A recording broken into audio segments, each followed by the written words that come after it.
December 16th Port Orchard City Council regular meeting, and also of our guiding principles and the actions we are about to take this evening. We need to ask ourselves, are we raising the bar in our actions? Are we honoring the past but not living in the past? Are we building positive connections with our community and outside partners? And is the decision-making process building a diverse, equitable, and inclusive community? Please join me in the Pledge of Allegiance. To the flag of the United States of America, and to the republic for which it stands, one nation, under God, indivisible, with liberty and justice for all. Fred, it's your last meeting. You gonna vote no on everything? Well, the things I wanted to vote no on were canceled. Touche. Right. Nice work, nice work. All right, we have a published agenda. Are the proposed amendments? Councilmember Rosa Pepe? Yes, Mayor, I'd like to add to the business item D, establishment of a council committee to review and make recommendations to Chapter 2.04, council meetings. I don't believe you should add that as a business item. I think that's more appropriate as a discussion item. As a discussion item. At the tail end of the meeting. Then I will add it then, but it does, just make sure I'm correct on this when I was talking, that it did need a resolution to do that by adding a committee. To create a committee. Wait, I think I got, It takes, I'm not No, certain that it does take a vote. Ms. Archer, are you? Yes, I believe at the last council meeting, we advised that the committees had typically been established by resolution. So the scope would be set out in the resolution. Okay, I wasn't at the last council meeting, so I wasn't aware of that. So you're wanting to add that? Sounds Yes, like we're that- adding a business item then. As business item D. Okay, and what is that motion? What is it you're asking? Establishment of a council committee to review and make recommendations to Chapter 2.04, council meetings. 2.04. 04.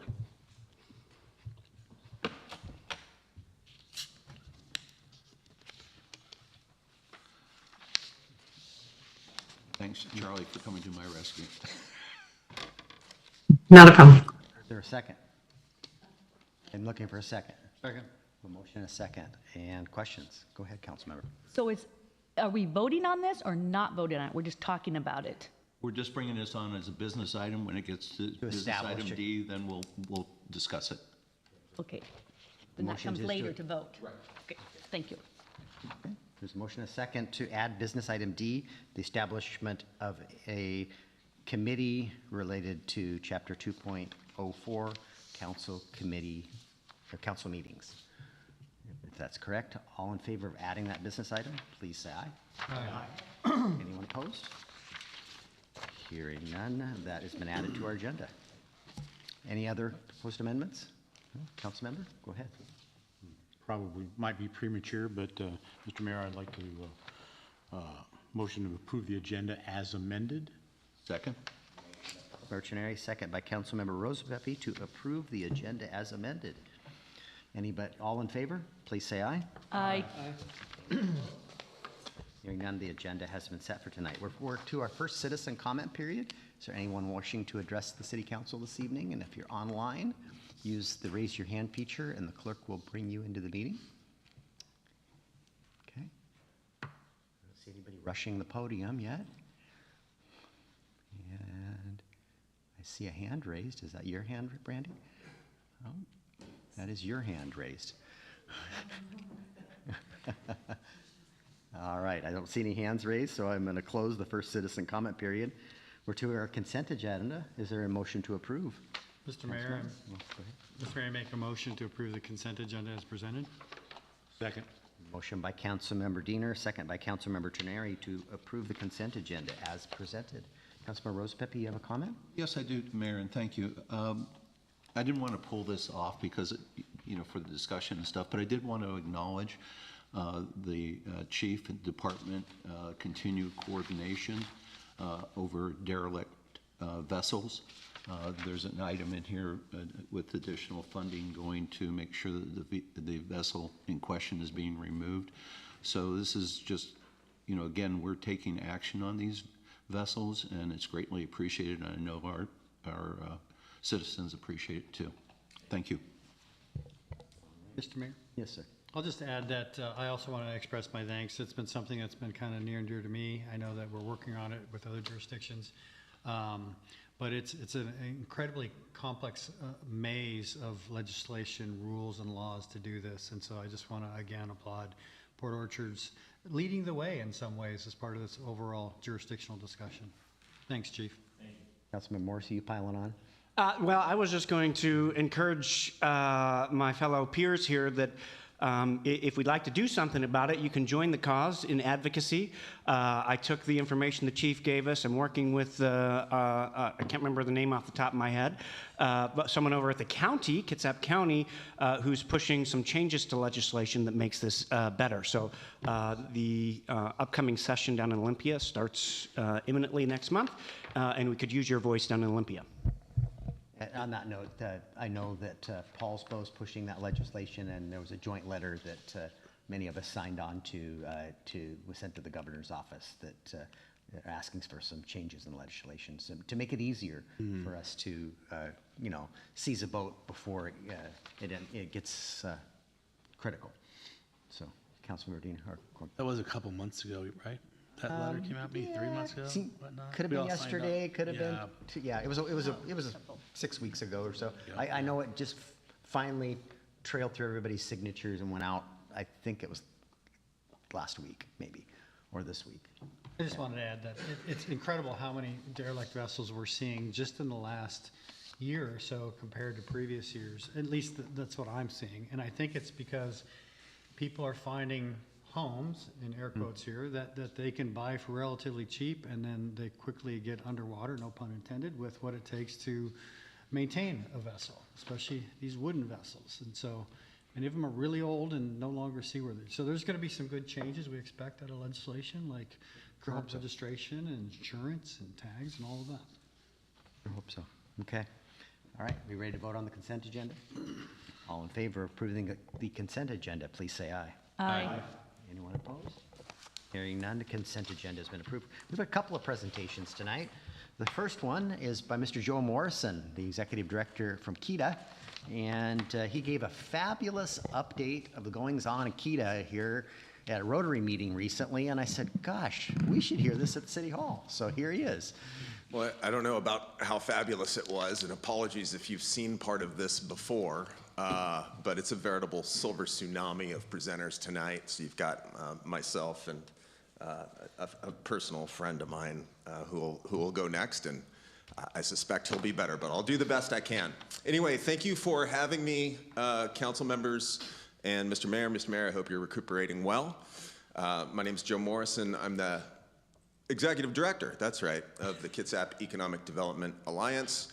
We are a 40-plus-year-old organization. The city of Port Orchard has been investing in us for decades as partners in economic development.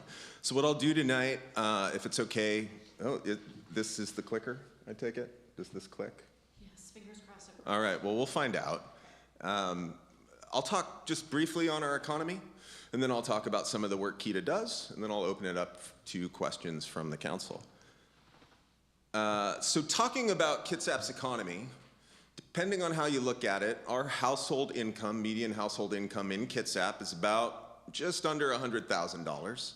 That's driven up by the communities of course, Bainbridge Island, but also Silverdale, to a lesser extent, Paul's Bow. And then sitting somewhere around $88,000 in income is Port Orchard, and of course, Bremerton's below that. Port Orchard's median income has been stable for the last 1 or 2 years. I think that's a good thing because we live in a place that is relatively expensive.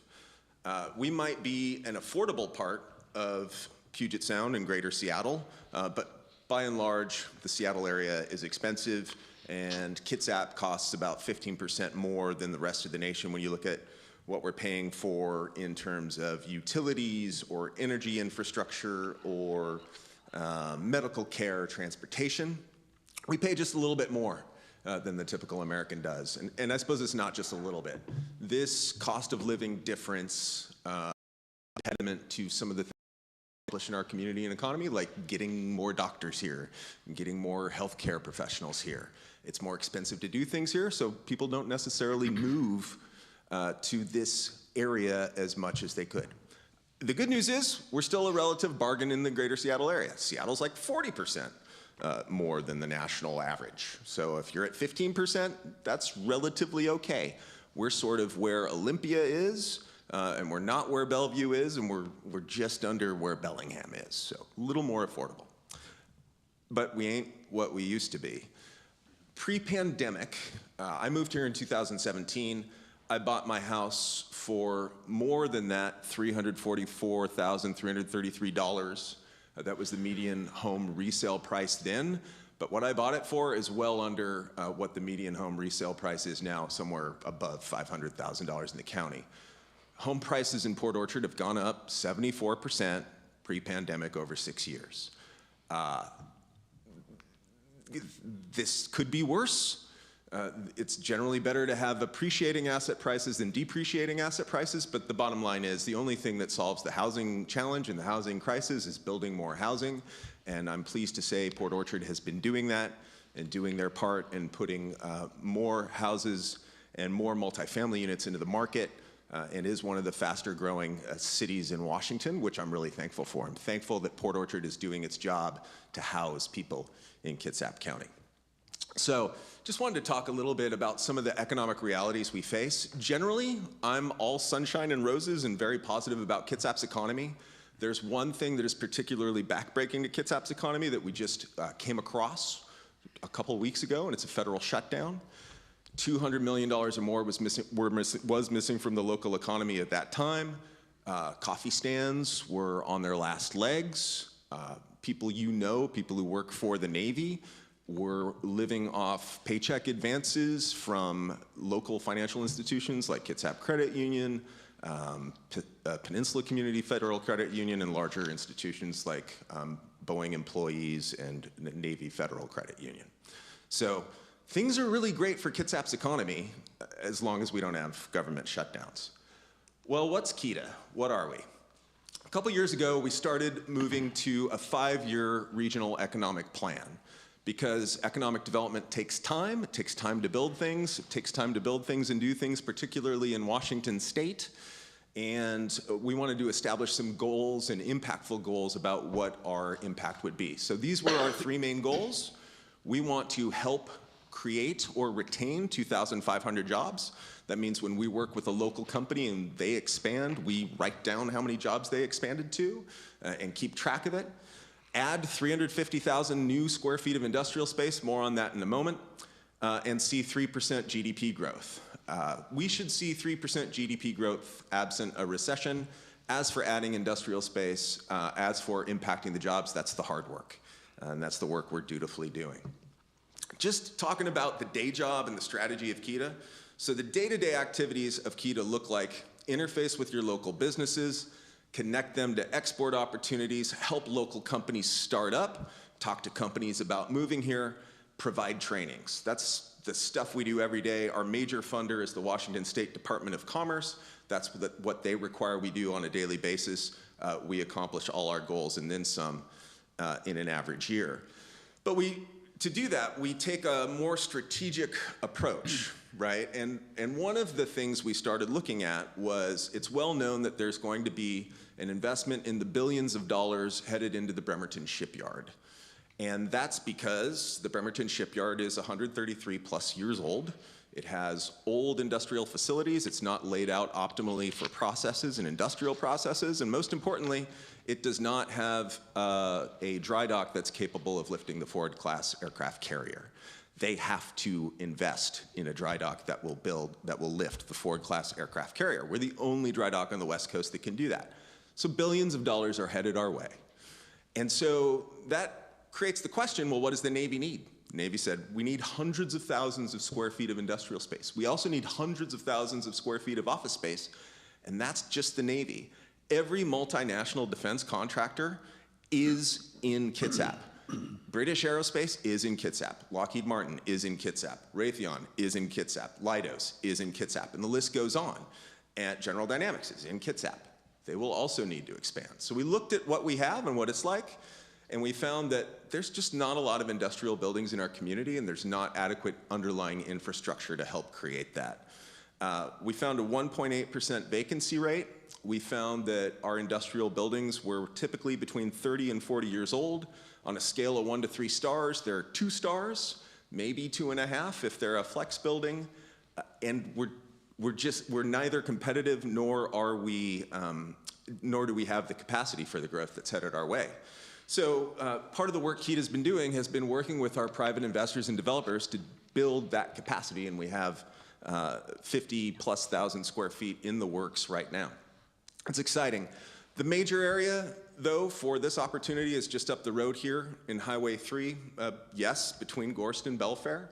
That is the largest greenfield industrial site remaining in Puget Sound, but it needs tens of millions of dollars of infrastructure upgrades, including power, including sewer, to kind of create the underlying infrastructure which will welcome sizable industrial buildings that companies will need to move into. And there aren't any vacant buildings in that area, say, right now. So that's another area where we're really focused, and we're focused on things like interlocal agreements about sewer, and making sure that jurisdictions are talking to each other and trying to extend infrastructure into the area. I'm pressing the tiny button,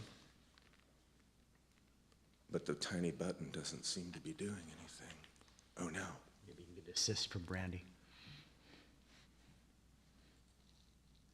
There we go. So I'm going to talk a little bit about what the 4 core members of KEDA spend their time doing, in addition to the stuff that you've just seen. I spend my time working on our healthcare priorities, and so that includes working with Olympic College as they seek to expand their healthcare careers. At the end of this year, there will be about 1,300 open healthcare positions recruited for in Kitsap that we're looking to fill. Those are great paying careers. Olympic College has declared it a priority to grow those careers. And so part of what I'm doing is working with OC to help them find partners, find investors, stand up new facilities related to their healthcare priorities. And one of the things my colleague is doing is focusing on childcare. And you might wonder why he's focusing on childcare when it comes to economic development.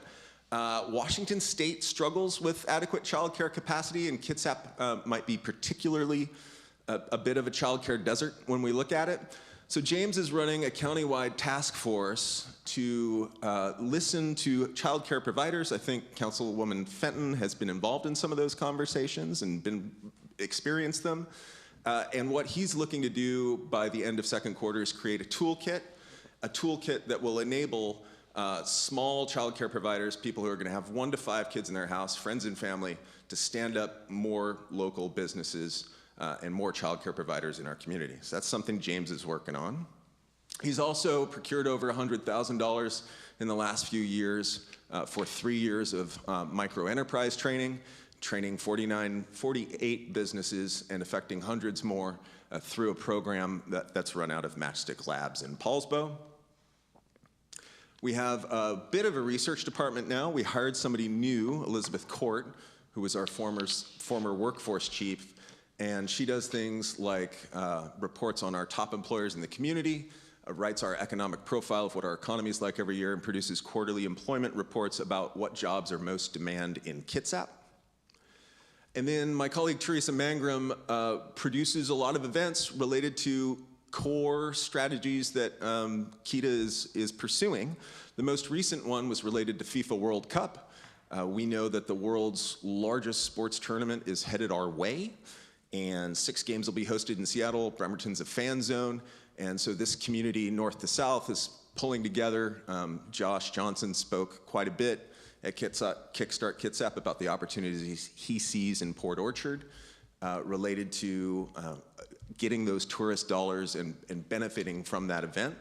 And I hope that the board members of KEDA, Councilmember Morrissey, Mayor Putansu, and Mark Trenary, who's an investor in KEDA, will join us for our event this week, which is a legislative lunch. That is Thursday from 12 to 2. And if you folks can't make it, please feel free to extend it to your fellow council members, and we'll get them in. So, you know, our events are related to strategies that we're pursuing, whether it's with the Navy, whether it's with workforce, or whether it's with FIFA and next year's tournaments. We're kind of everywhere. We do a lot of things. One of the things we're working on is you can kind of see the breadth of where we're stretching into here. One of the projects we're starting to work on now is to collaborate with the Allied Building Contractors on a 10-part program in association with the Kitsap Building Association to create more subcontractors in our community and train them on best practices so that they're more resilient and their businesses last longer. Doing that kind of thing. We have a government contracting program with 2 people who have over 50 years of federal contracting experience. They are the experts statewide in what it's like to contract with the Navy, and they help folks obtain multi-million-dollar contracts in our community. So bringing it to a close, things are great in Kitsap. There's no community of 290,000 people, which is what Kitsap County is, little less, that is going to receive billions of federal dollars in investment in the near future. We have the shipyard upgrades. After that, the Columbia class is headed here. We're adjacent to still one of the hottest areas in the nation, Seattle. While we might sort of look at Seattle differently here across the water, plenty of people move to Seattle, and it's still a remarkable economic engine. We're going to add people in our community, 70,000 by 2044, 80,000 by 2050. That's all positive. And I think Port Orchard's growth bodes good things for its future, and it's time to capitalize on that growth so that we have the community that we envision and need. If you haven't checked out this local business downtown, I encourage you to do that. They're fantastic, as are so many of our local businesses. I'd love to answer any questions you may have. Thank you for your time and your longstanding investment in our alliance. Okay. Thank you for the presentation. I enjoyed it. It was pretty informative. What will the increase in the industrial area along Highway 3 do to dent the overall need for federal industrial lands? Oh, that's a good question, Councilmember Diener. I think what I worry about is us building enough industrial to see those dollars move into our community, the jobs be in our community, the taxes occur in our community, and for us to take advantage of it. It feels like we struggle to do that here. There is a lot of legitimacy to it costs a lot to build, and our rents just aren't that high, and that's why that hasn't happened. And so what our organization's doing is making the case for it's coming. There are other indicators that say investors are putting money into industrial facilities, so you should too. And that's part of kind of the strategic work we're doing. Does that answer your question? I'm just curious if that's a 30% dent in the need for industrial lands for the feds, or if it's a 60% dent, or if it's tip of the iceberg. I think tip of the iceberg. Okay. They needed 280,000 acres. To my knowledge, Kitsap satisfied about 60 or 70,000. Okay. Square feet, sorry. Huh. They needed 280,000 square feet. I think we got about 60 or 70,000 of it. Okay. And if you don't have the good stuff's bread punch card, you're missing out. Yeah. Make 42 loaves a day and sell out every day. I think you have to reserve them now. I have one at my And you house. can call, reserve it. Go ahead, Jay. So in 2008, I represented Mason Transit on the Gorst project, and here we are at 2025, soon to be 2026. And while we're looking at building this industrial capacity out in the airport area, I don't see, I don't mean to be a naysayer, but Gorst still remains a major roadblock, no pun intended. And I'm wondering what you're seeing, especially with the state's continued issues with deficits. I feel like that's a great plug for our legislative lunch in 2 days, because I was literally writing our question to our legislators about our transportation priorities, which are of course Gorst, SR 104, and really the Belfair bypass, and making sure those things move forward. I worry that we're not, I'll find out more Thursday, but I worry that we're not in a strong enough position to retain what we have and to move things forward, right? And I think that we are in a bit of a defensive position as the state faces fiscal pressures related to our transportation priorities. I happen to be one of the I know. co-chairs of the Gorse Right. Coalition, and I was in a meeting today, matter of fact, with Senator Rendell's office about this subjects. And you know that the state has funded they're in the process of determining the right outcome. And I certainly hope we tumble to a bridge. I mean, it's gonna cost $1 billion whether we do this by, cuts by 1,000 knives and do a whole bunch of projects all the way around, or we build a bridge. And we've gotta get the tribes on board with that bridge solution. I don't see this project happening ahead of the Navy's project. That's not realistic. and that's- It's not gonna be solved by our state. It's too big of a project. Mm-hmm. And it's about resiliency and the Navy's needs, and we're gonna need help from the federal government, and that's gonna have to come from. And I understand that. I'm just, and I know it's, just stating the obvious, but that's been 17 years when I was on that committee, and that committee had been established well before I was on it. So I wish you good luck in the, in the industrial area on that. So thank you. Cheers. Councilmember, go ahead. Yeah, that's basically what I was gonna say as well, Jay, is, I'm in that industrial park out there, several times a week. My office is out there. And, 6:30 to 8:30 in the morning, when you're leaving there, you're backed up well past Sunny Slope. You can be all the way to the roundabout, backed up, trying to get out of there. I couldn't imagine them trying to, bring in more businesses, more traffic with the highway the way that it is right now, going into Gorst. So I was kind of curious, the same thing, but it's already answered, but just Stating the obvious. just stating the obvious, I guess, yeah. Maybe you want to take a moment and talk about the Belfair bypass. Well, the Belfair bypass is on our list of transportation's priorities too. And, one of the, I think that when we get into it a bit Thursday, one of the questions is, what do we need to do to play defense for the Gorst capital? But one of the questions is, what do we need to move the Belfair bypass forward? There's a new facility out at the Port of Bremerton. It's a 60,000 square foot facility. So for the record, I'm talking about 6 more buildings. That's Kita's, 5 now. That's 4, okay, because we've got one in the works. I'm not looking for massive construction, but I am looking for us to capitalize on what's here and what's coming our way, and for local wealth to be created. Because at the end of the day, that's what economic development's role is: facilitate jobs and investment in our community, right? That's the core of what we do.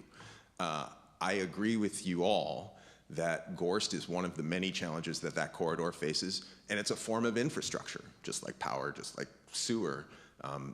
Increasing road access, and there's dozens, hundreds of employees who are sharing that frustration, Councilmember Warden. So we'll be doing what we can to, as we enter the legislative session, to push the Belfair bypass forward. This is when I see, waste management trucks lined up out there, and the Amazon trucks lined up on that highway out there. I think that's a lot of money just sitting there, not working. I don't know if any other type of business like that would want to go out there, right, when their employees are just sitting still and not working. But so you mentioned like FIFA. Is your role to bring people to the peninsula, or just mainly careers, professions, businesses, or is it all of it? Because my thing is like, with like FIFA, I, like a lot of us, would take our kids to sports complexes that are bringing hundreds, thousands every day that just flood their market. You go down to Lacey, and those places are just getting flooded, with people every weekend going there, which creates jobs, which brings in more businesses to help support those people. Is that ever on the radar of things like that, like big sports complexes that bring, am I way off base on that? Are you asking about youth sports facilities? Yes, correct. So yes. So the answer is, and perhaps this is somewhere where our board should guide KETA and say, narrow your field of vision a bit, and that's fine. But right now, our field of vision is really, and that's included in it.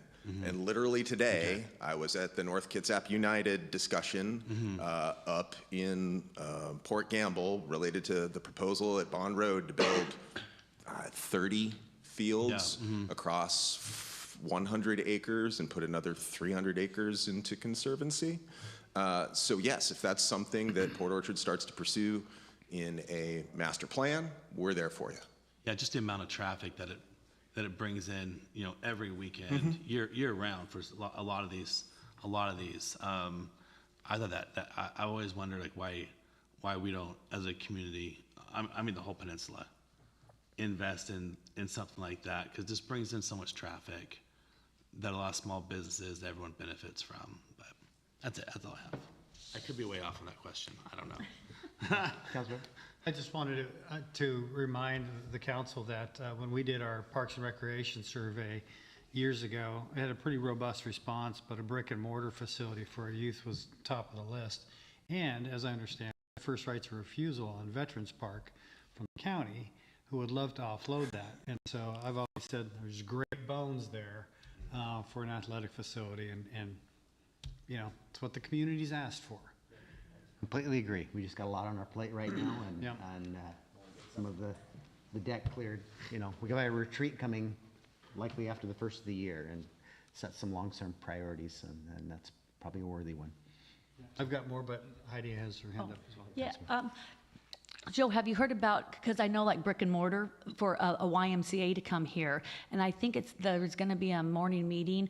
It's either today or tomorrow, and it's like the community in schools getting together. It's going to be over at the, oh gosh, where is it? The district office. At their admin building. Yeah, and so so do you help on like the smaller stuff too?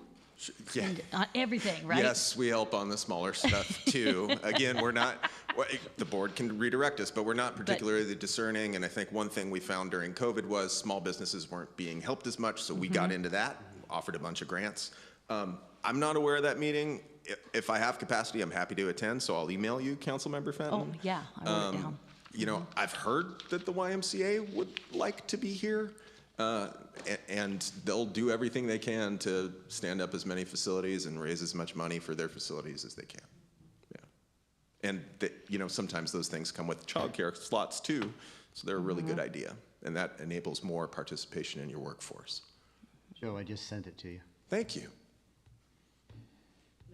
It's Thursday morning, an hour before our meeting starts. I'm probably not going to be able to make that. I have it on my calendar as well. I don't think I'm going to be able to make it, but I wanted to go because I was told the library system's looking at partnering with the Y at a facility in Bremerton. So I don't know how many partnerships they're able to, their capacity and that kind of stuff too, because someone's got to give somewhere. So Anyway, you have the information anyhow.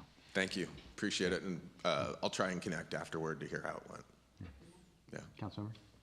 Yes, so at the beginning of the presentation, you talked about the cost of living in Kitsap County. And it's been known that we have a higher cost of living than many of the areas around us, except for the greater area of Seattle. And I'm just curious about why is that? Why do we see such a high cost of gas, for example, or high cost of living here? And it's been that way for a while. It's not anything that suddenly is new to our area, just more people are becoming aware of it because it's a tighter economy. But I'm just curious about why do we see higher prices and a higher cost of living in Kitsap County? Yes, we're more expensive than Pierce.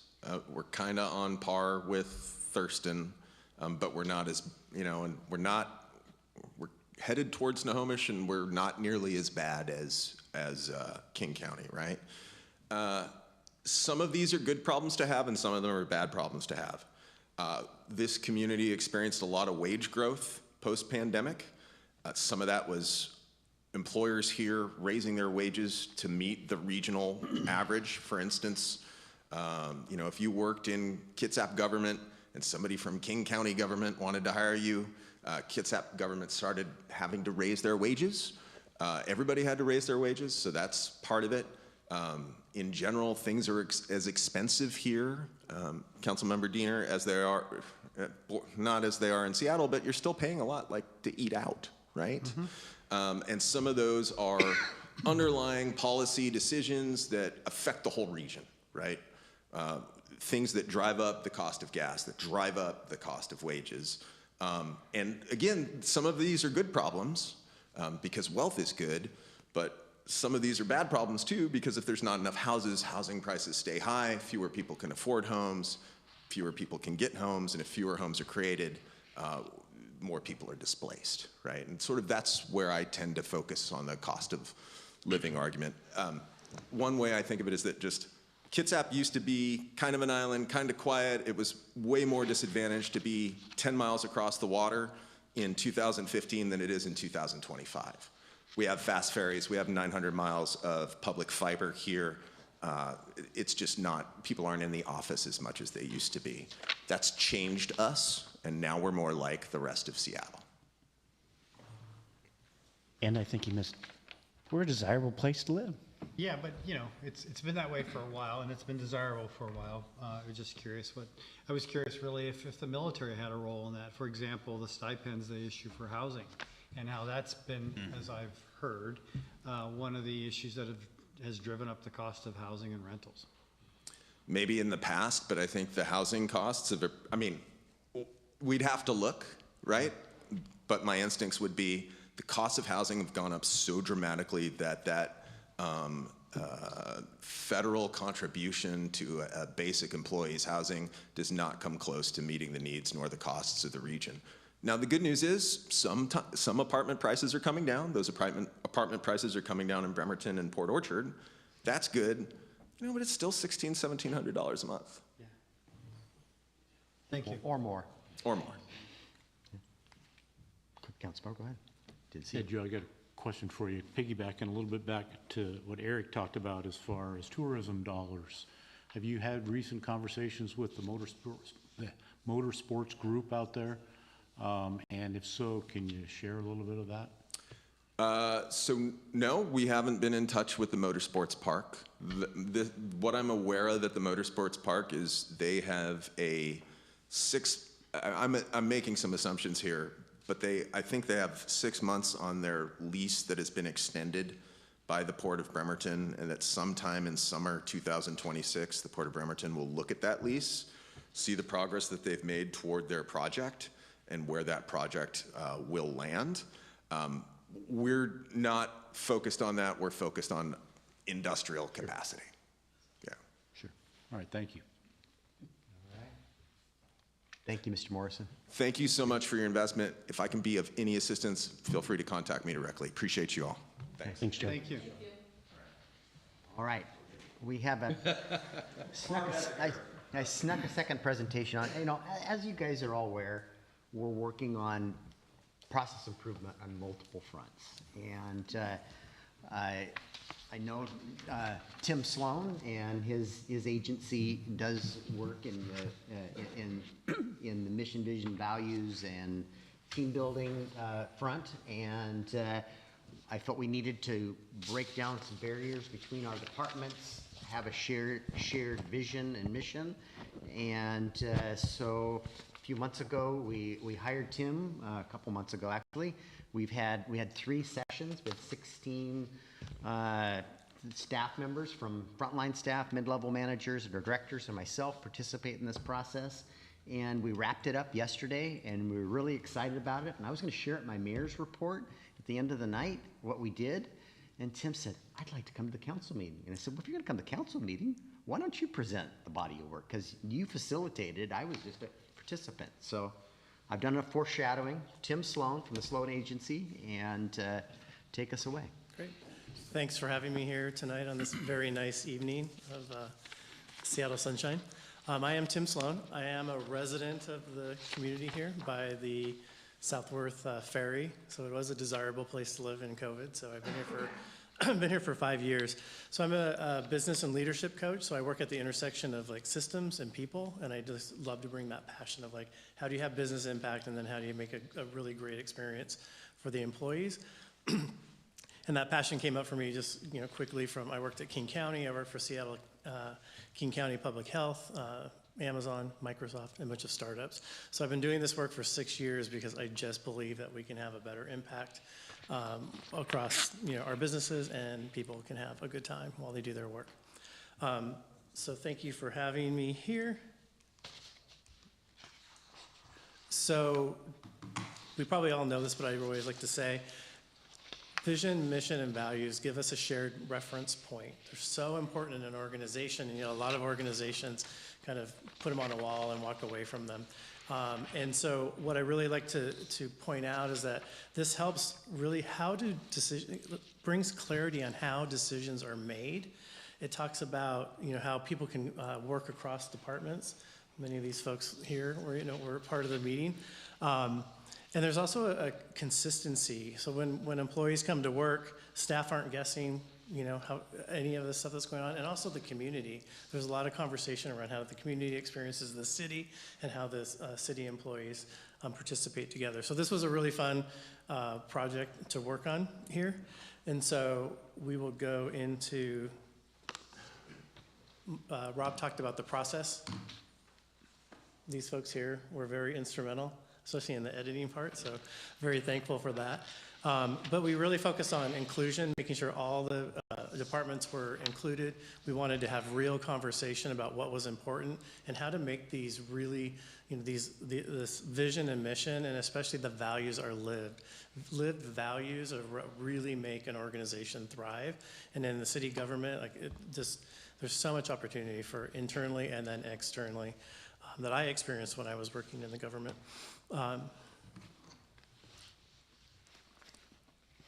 So what I'd like to do is have you what we'll do is have you read through these. We won't necessarily discuss them right now. We'll do that at the end. But go ahead and take a moment to look at this vision and read through it.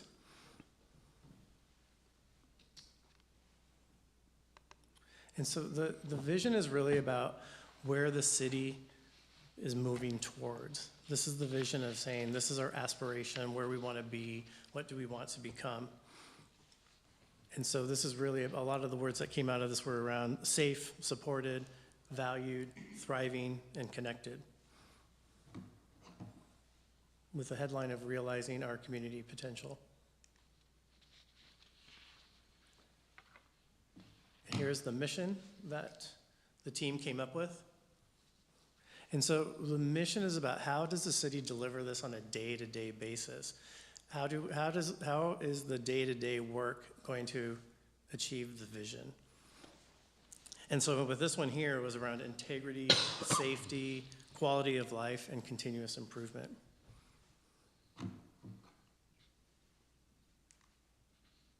And one of my favorites is values.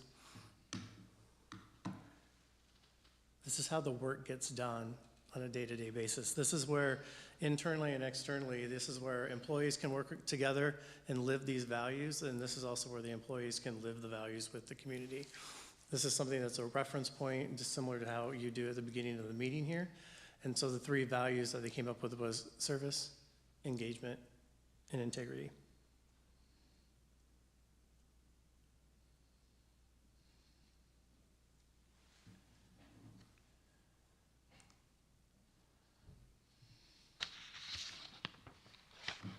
I spoke faster than my friend Joe did over there. So really, it's just you have in front of you, have a printout in front of you of the vision, mission, and values. And so this is a time to talk about questions for understanding. We have many people who are here who developed this, and talk about what the next steps are with this. More names, want to share this with you guys?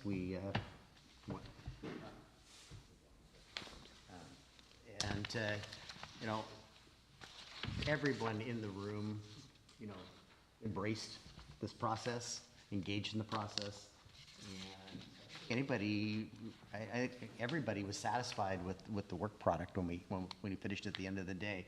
And the folks that I chose were really a smattering of leaders throughout the city. I mean, we couldn't have all 105 employees in this room, but I need buy-in. So I needed that frontline engagement and that buy-in from our staff, because they're the ones that are gonna live this each and every day. And so I just wanted to share with you the body of work that we did. Welcome your feedback on it. If nothing else, I plan to, somehow, like we've done here with our guiding principles, put it probably in the lobby, mount it prominently so that we see it every day and the public and can see that and know what our mission, vision, and values are, at least from the administrator's perspective. So, Councilmember Diener? So, thank you very much. Appreciate this. I think the timing's great. I was a relatively new council member when we did the same exercise 10 years ago, more or less. So my question. Kitsap County? No, here. We did it here quite some time ago. Maybe it was 12 years ago. I don't remember exactly when. But so my question is was this built from the ground up, the vision, mission, value statements, or did we rely on what we already had and build off of that? Ground up. Ground up. Okay. All right. Yeah. Well, I like what I've read. I'll have to obviously give it some thought. Yeah, we did a survey of the team so that I could collect just those kind of innate, embodied kind of language from people about what they thought, where the city would be going, where they wanted it to go, also the that day-to-day piece. So it was actually one of the better processes. We had good participation, positive participation. But yeah, we built it from the ground up. Thank you. So, and this is great for the city living this, but how does the city create the nexus with the community? Good question. Well, the language we use, the focus of the language was to make it be a part of the community. Since so many, like people like myself, I'll say I live in Port Orchard, but I actually live, outside of the city. So really the language was to say, let's embrace the community aspect of all the vision, mission, and values. And this is really our vision and mission and values as we conduct ourselves on a daily basis in City Hall.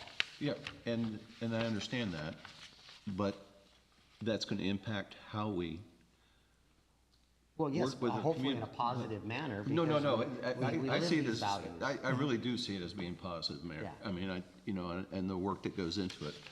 But my question is, and I don't think there's an answer right tonight, but it's the implementation of that framework. Because you didn't have 105 employees in the room, as you stated, because you you're can't. right. But to get that framework out so that we can live it, we can deliver it, and go from there. And it's like, how do you create that nexus? What are the And next to steps? remind each other when we're not living up to these, we've got, a North Star to point Yeah. to. I think, the way I see your question is, how are we pushing this out to the public in an actionable way? Yeah. That's why I that's think my question. it's more intended internally to work as we work to each other, work with each other and support each other across, in between the departments, if I'm not misspeaking, Tim? There will be, my perspective, there will be opportunities to connect it with the community in a really good way. I mean, I think the police department and what Matt has been doing is a great example of how there's lived values between the two. And so, yes, there's, it's very important for this not to sit on a piece of paper in a binder or on a computer anymore. So Yeah. that is the next step. Yeah, we do intend to live it. I just wanted to remind council members that our comprehensive plan provides that public guidance and our values that we're probably beginning to wonder about a little bit when we were looking at this, wondering if it's external or internal or a hybrid. But we do have our comp plan, which guides us in our vision. Yeah, it was more to that internal, external locus of, and I would just caution us to be careful because there are a strong number of folks that live in our community that won't like the words growth and revitalization, right? Especially, if we're taking this externally. So I would just have some caution there when we're deciding where we're going with that. Yeah, one of the best practices, and drafted some of that up, is what can you give employees to have to talk to the community? So kind of what's that FAQ? I call it a rude FAQ, so that when people say, hey, I don't want growth and revitalization, what's a city employee's response to that embraces the direction that you're moving, but also honors the person who's asking the question. So that's part of what you were talking about there, about how do you get this live, so that when, one of the things that was important when I was working with the team was exactly that. How do I respond to this kind of comment from the community, and how do you do it in a good way? If you look too in our code, some of our departments have older mission and vision statements. I know the police department, recently they have their own. They've recently done a body of work, and I know that police and a couple of his staff members were part of this process and spoke to their values and what they mean, and they're not the same as this, but they're cohesive, I think, Chief, and maybe you can speak to that. Yeah, I mean, we did this body of work about 5 years ago or 6 years ago when I first got here. Ours are service, honor, and integrity, but throughout our mission and vision statements, we talk about engagement. And so these values that we're looking at citywide really are a good umbrella for ours. And I think what my staff really brought forward was how important it has been for us to internalize and operationalize our values and our mission and vision. And so when we go out and we make decisions, when we're interacting with the community, it is bounded by service, honor, integrity. It's bounded by, we're working to reduce crime and the fear of crime, and our vision is to be amongst the best. And it's really a rallying cry as they go out, and it guides them. And then when they are working with members of the community, they can project that, and that it helps the community understand the why behind we do some of these things. To speak to Mr. Morrissey about growth and revitalization, the growth is going to happen, and you can use that body of work that all of us and our staff did to help explain why we are doing what we're doing. I think that can help connect us to the community a little bit better, right? All of us who have kids have always got the why this, why that, and they understood better when they knew what the why was. So that's how we did it in the police department, and it has completely changed a lot for us. Yeah, and I would say I love the mission, right? I love the mission. Deliver exceptional public service, so and continuously improve our community. I really do like the mission, so I'm on board with the mission. All right. Councilmember, go ahead. Yeah, I know Mark likes to go last, so I'll go before him. As a local government employee, my day job, I definitely understand that getting feedback, training, input from staff, trying to create a positive environment. You're not going to have 105 go to the thing, but definitely every 6 months annually, staff can fill out a survey that tells how they feel about the work that they're doing, and I want to believe that usually most of those that come back are constructive, not just venting or whatnot. But I do think that the ones that you did have go, that leadership does start at the top. It does funnel down. So the ones that you had go, I'm sure it's super important, super productive, and they're going to bring that back to the staff and hold them accountable for it. And how you are out there in the public, which I am every single day at work, your tone matters. What you're delivering out there is, it's all over my vehicle. It's all over me.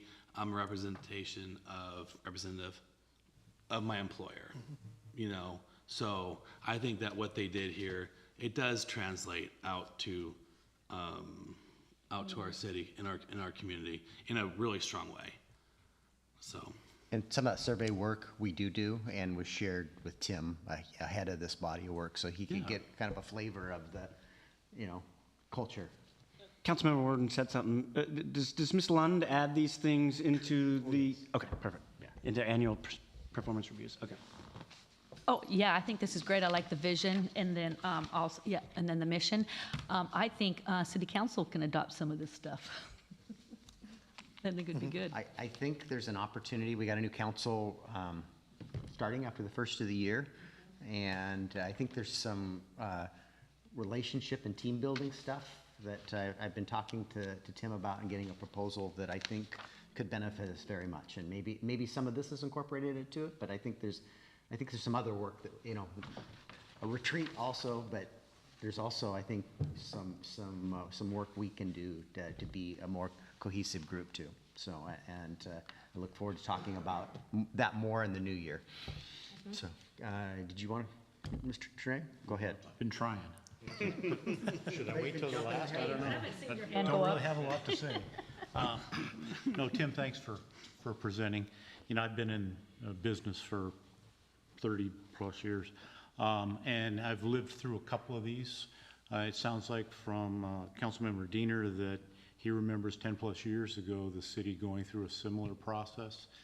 10 years is about max. It's good timing here to get refocused, and it's critical, I believe, to have the buy-in and have this being built, the framework of this being built by the employees here, or you won't get the buy-in that's going to be required to move forward in a positive manner. So I like it. I support it. Good job. That's great. Yep. Yeah, these are really nice messages that you've come up with. I was more curious about the process of getting there. Do you have any concrete examples of maybe before and after, how attitudes changed before the process, or how interactions would change based on these, I guess, guidelines?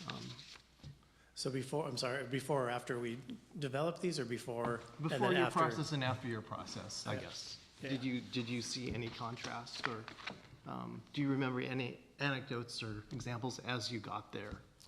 The things that came up most in the survey that was done last year, the 2024 survey, the survey that I did to prepare here, there was lots of conversation around the need for improved communication, improved collaboration within teams primarily. Those were the biggest ones, and then also with the community. So that showed up a lot in the conversations. And so with working with Debbie, the HR director, and building out kind of the behaviors of that, that's where she'll have the ability to give people clear guidelines on service integrity and engagement. What does that actually mean from a behavior and an employee, and what are those expectations from it? So we should see and give people the opportunity to have a conversation, to be able to say, hey, Tim, one of our values is engagement. It means that we're going to have it done in a positive and respectful way. I'm not experiencing that right now. Can we talk about that? So that's the hope, is that we'll give people very actionable behaviors that they can demonstrate and be witnessed by other people. I just have a comment. I was going to follow up on your comment about what we plan on doing next year. One of the things that I'm personally excited for, but I think everybody should be excited for, is I've asked Charlie to consider some training on transparency. And so I think that'll be pretty exciting when she has a moment to put that together. What does that really mean in practice, right? We all have different ideas of what that means. But what does it mean from a legal perspective and a practical perspective, and what does the public expect out of that? So I think that'll be a part of the exciting New Year opportunity. Wasn't looking for any action tonight. I just thought it was just some phenomenal work, and I wanted to share it. It's good. Been working on behind the scenes. So Yep. Thank you, Tim. Appreciate you being Thank here you. tonight. Appreciate it. All right, should we get to business? So we had a public hearing scheduled for this evening, and that petition for that vacation of right-of-way came to us about 3 years ago. And the county intended to build the parking lot in 2 phases. We didn't realize until very late in the game, and after we already noticed this, that the county intends to build the entire parking lot now and is under contract, I believe, with the remaining parcels. And so they want more right-of-way, a few more slivers of right-of-way that are in this petition. So the county last week asked us to pull this public hearing. They are withdrawn their petition, and they intend to submit a new petition after the first of the year that encompasses all of the right-of-way to build the entire parking lot and not just half of it. So just something that caught at the 11th. You got to remember, when this started, none of the county commissioners that we have now were in office. They have a new county administrator, and the staff is all different too in the administrative branch. So they really didn't know that they'd even submitted a petition to the city and what was on it. So anyway, just glad we caught it before we held the public hearing and vacated not enough property to complete the project. So this will be back. To our business items, first of which is item A, approval of an ordinance authorizing the finance director through the Office of the State Treasurer local programs. So, Mr. Crocker, go ahead. Thank you, Mayor. Again, this is an approval of an ordinance authorizing a financing contract with the State Treasurer's Office.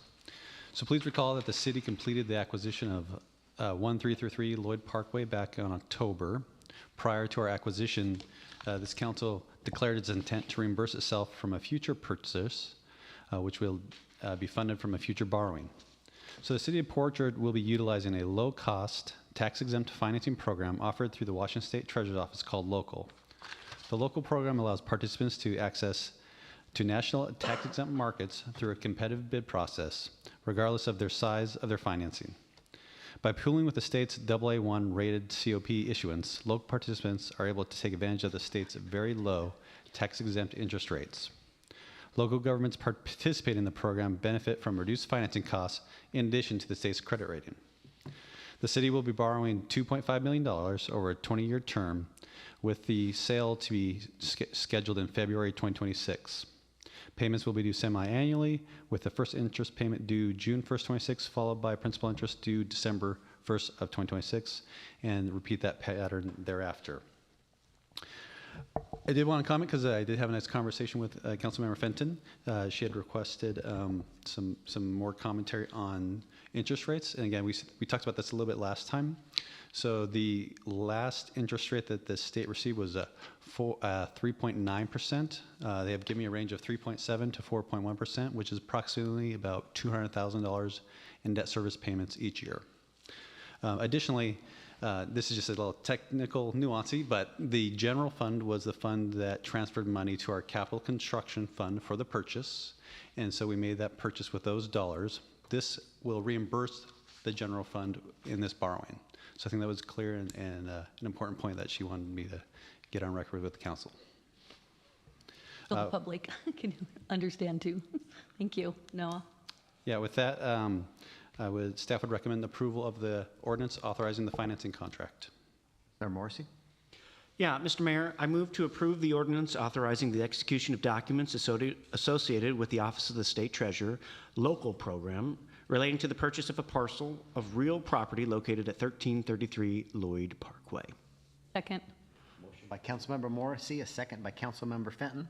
Any questions for Mr. Crocker? I think he did a pretty good job explaining it. And Councilmember Trineri, go ahead.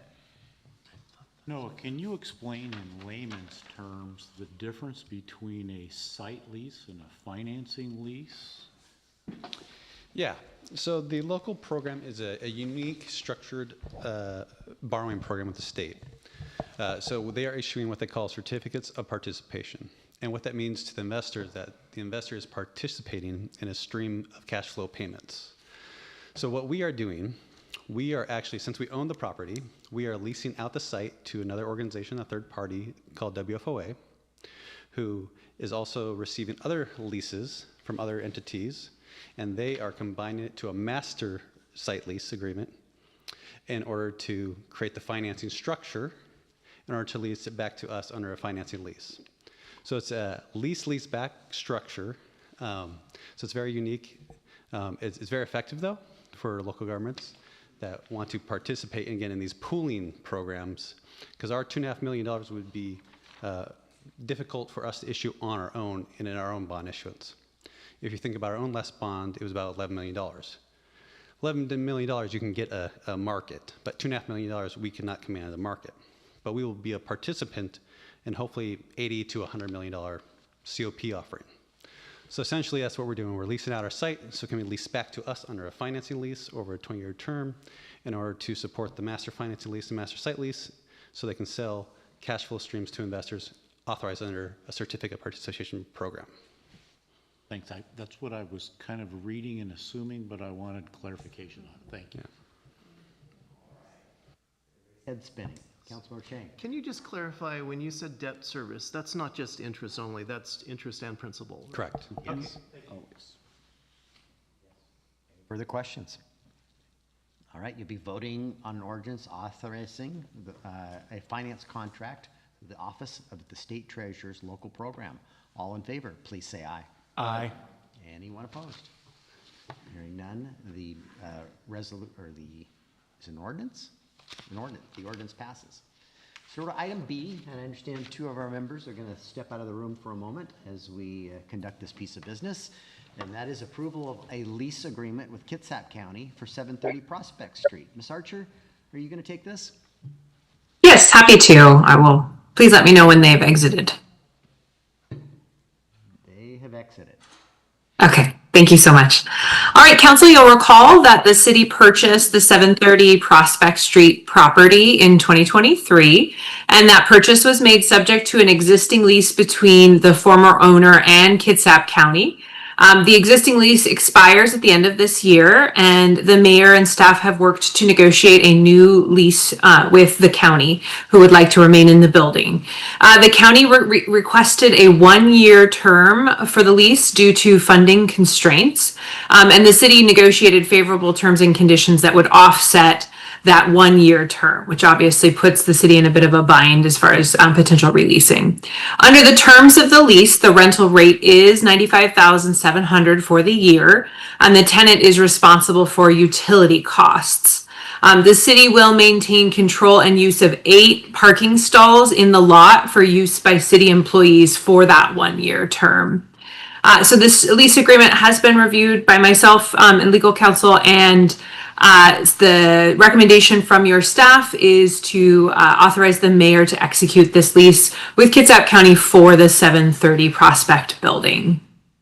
One correction, 6 of those stalls are for city vehicles and 2 of them are used by employees. But other than that, it was, thank you for your staff report. Thank you. All right, Councilmember Trenary.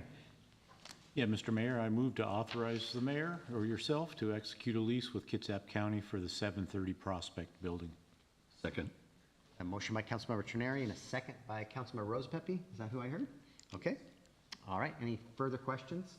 Hopefully we can get at least 1 more year out of the county on this. It was bumpy getting this year done, but we got there. And we'd like them to stick around for a few more years, but good before we're ready to use that building ourselves. So anyway, you'll be voting to approve a lease with Kitsap County for the 730 Prospect Street building. All in favor, please say aye. Aye. Anyone opposed? Hearing none, the lease agreement has been approved. And we'll invite them back.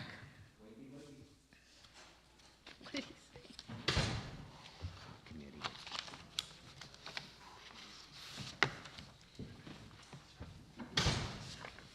Welcome back, gentlemen.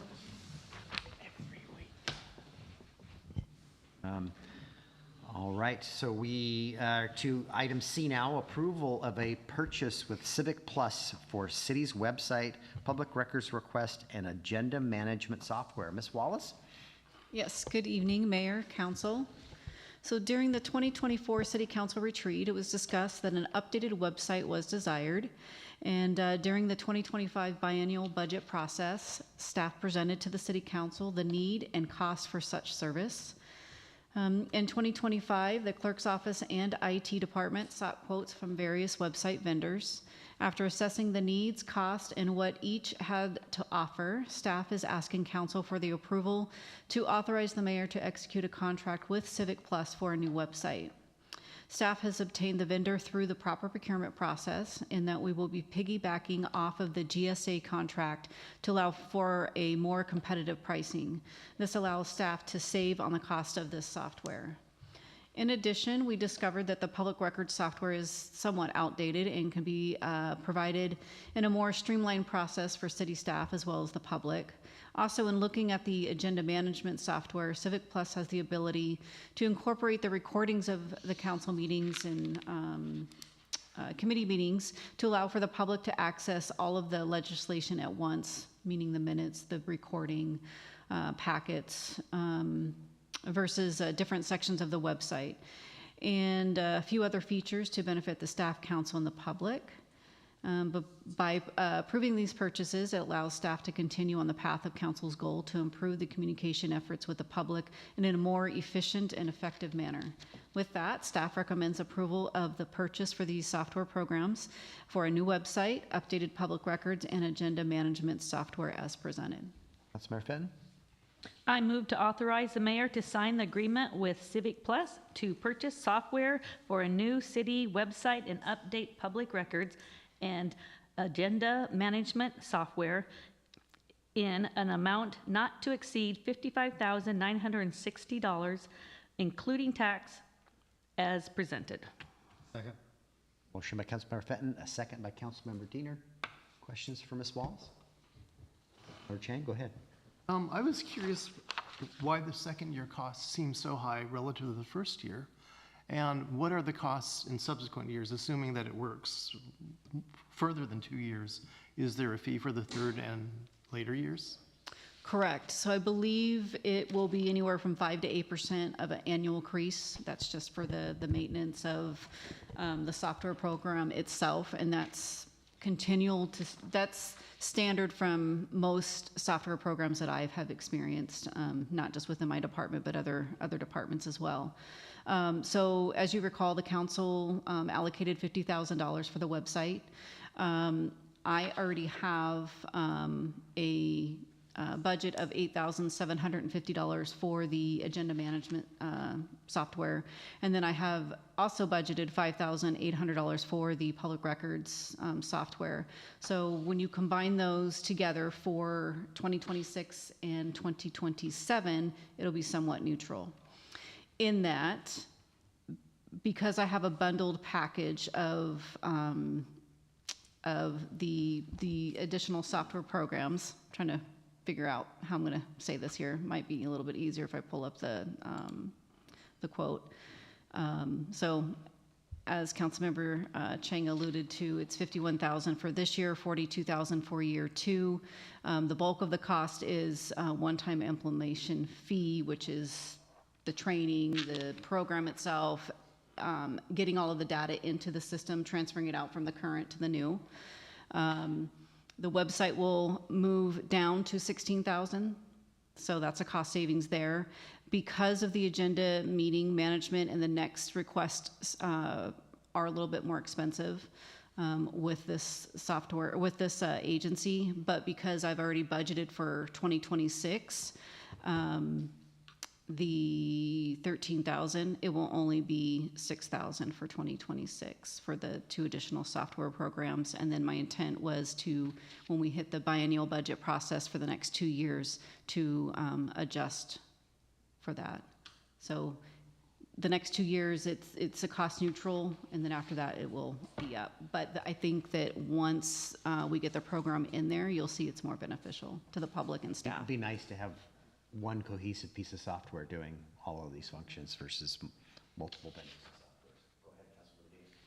vendors. Thank you. I'm sure you went through the vendor selection process. There were presentations made, and are you able to articulate for council and listeners the current experience versus the expected experience users will have with the new program?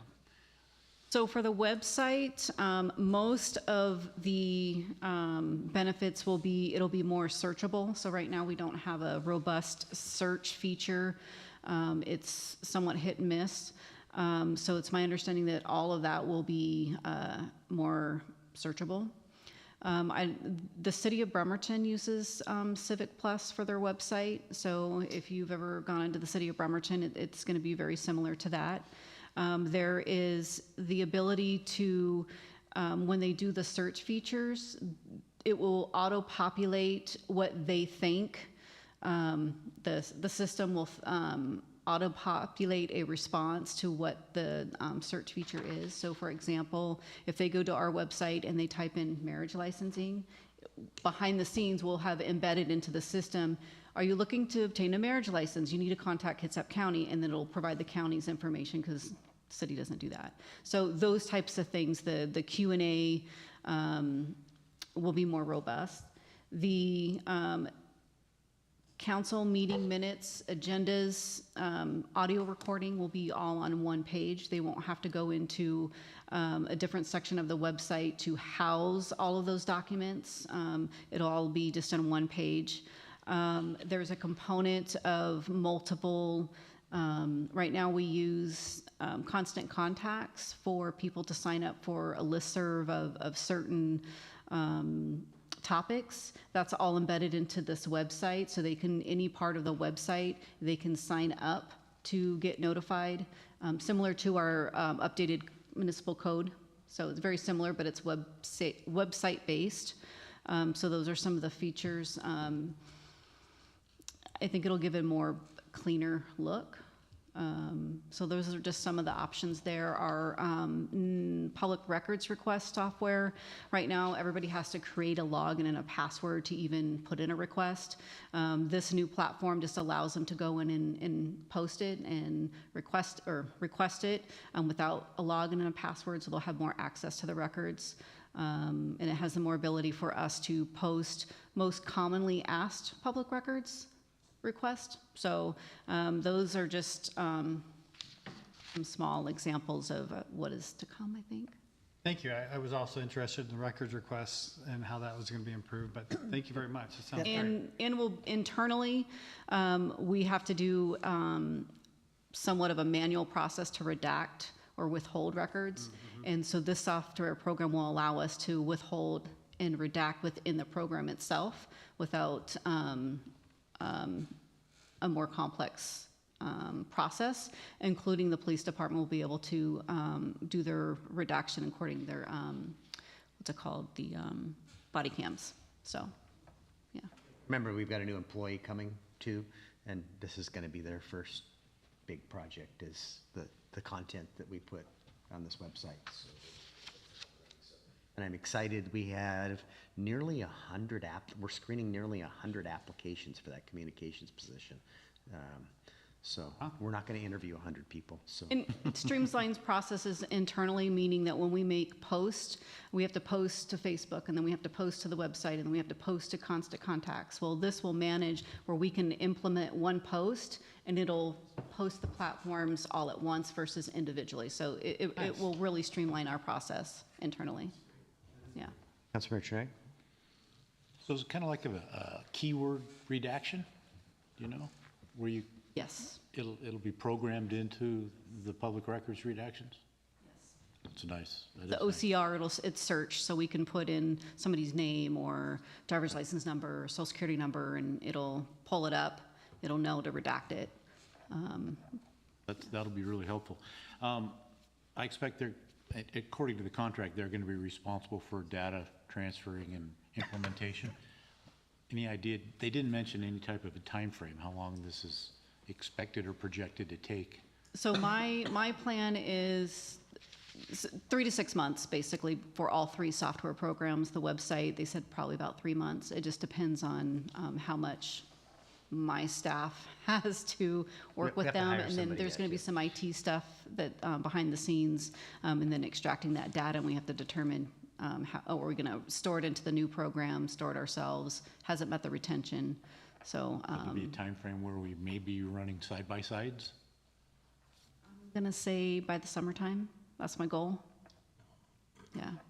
So Thanks. you'll see the old site continue as we work, and then once we go live, it'll switch. Thank you. But I will absolutely give you guys updates. Go ahead, I have Councilmember. a quick question. Are you still using Constant Contact for email, I guess, updates? And does that give you the ability to send out text alerts? Not text alerts, just email distribution list. I will have to look to see if the website component has text messaging. I don't think it does. It might be an additional module that we just didn't go down that path, but I'll look into that a little bit further, but I think it's just email. All right, any further questions? Voting on the approval of a purchase with Civic Plus for city's website, public records request, and agenda management software. All in favor, please say aye. Aye. Anyone opposed? Hearing none, the contract has been approved. We're to our added item, which was item D, to establish a committee related to section 2.04 of our code related to council meetings. This really sounds like an ad hoc committee. It is an ad hoc committee. And has in a- our past, I don't believe, we can do this by resolution, but Well, that's, yeah, and that's council's what Charlie just done- recommended. Just done those things, but Councilmember Rose Pepe, do you wishing to make a motion then? I would like to make a motion, Mayor, thank you. Move to adopt a resolution establishing a council committee to review. I think it's an ad hoc committee. It's not Okay, just a, okay. it's not a. Ad hoc committee to review and make recommendations, recommended changes to chapter 2.04 council meetings. Is there a second? I'll second. For the motion maker, I don't, go ahead. No, I would ask that we consider this on a short-term basis. I've heard it express frustration in some cases. There's been some new ideas that it'd be a good time for an ad hoc committee to, sorry, I'm getting a little feedback, so, on that, to take a look at what other cities do. I'm not recommending by any stretch of imagination one city which has 30 pages of how they govern themselves, but I think we could expand a little bit and clarify some of the ones that we have. And since, quite frankly, the council has undergone a major change and will continue to change, I think it might be a good time to look at it. That's my 2 cents worth. Historically, we've named those council members to move that along. Is that the intent here this evening too, or? No, actually, when we sign up for committees in January, that would be. It doesn't sound like an ad hoc committee. Well, then we could do it. Because that's your purpose. We could. Charlie? Charlie? Archer, you have. Yeah. Sorry, I can answer that question. I was actually raising my hand about the procedure, but the council can create an ad hoc committee or a standing committee that is assigned a position for a term, so that we could create the committee for the calendar year 2026, if that's the intent. My comment was going to be there is no actual draft resolution, so the action would simply be by motion. We recommend resolutions to ferret out the scope of the committee. However, I think the council member clearly articulated that this evening. So the motion could just be modified to be a motion to establish the committee for a term of the calendar year 2026. Okay, and then it'd be selected in the council committee selection process. Okay, it's clear to me now. And just for clarification, and Charlie, unless that's an issue, we did a draft resolution, and so we established it for 6 months to report back. I apologize. Thank you. Okay. All right. Councilmember Diener, go ahead.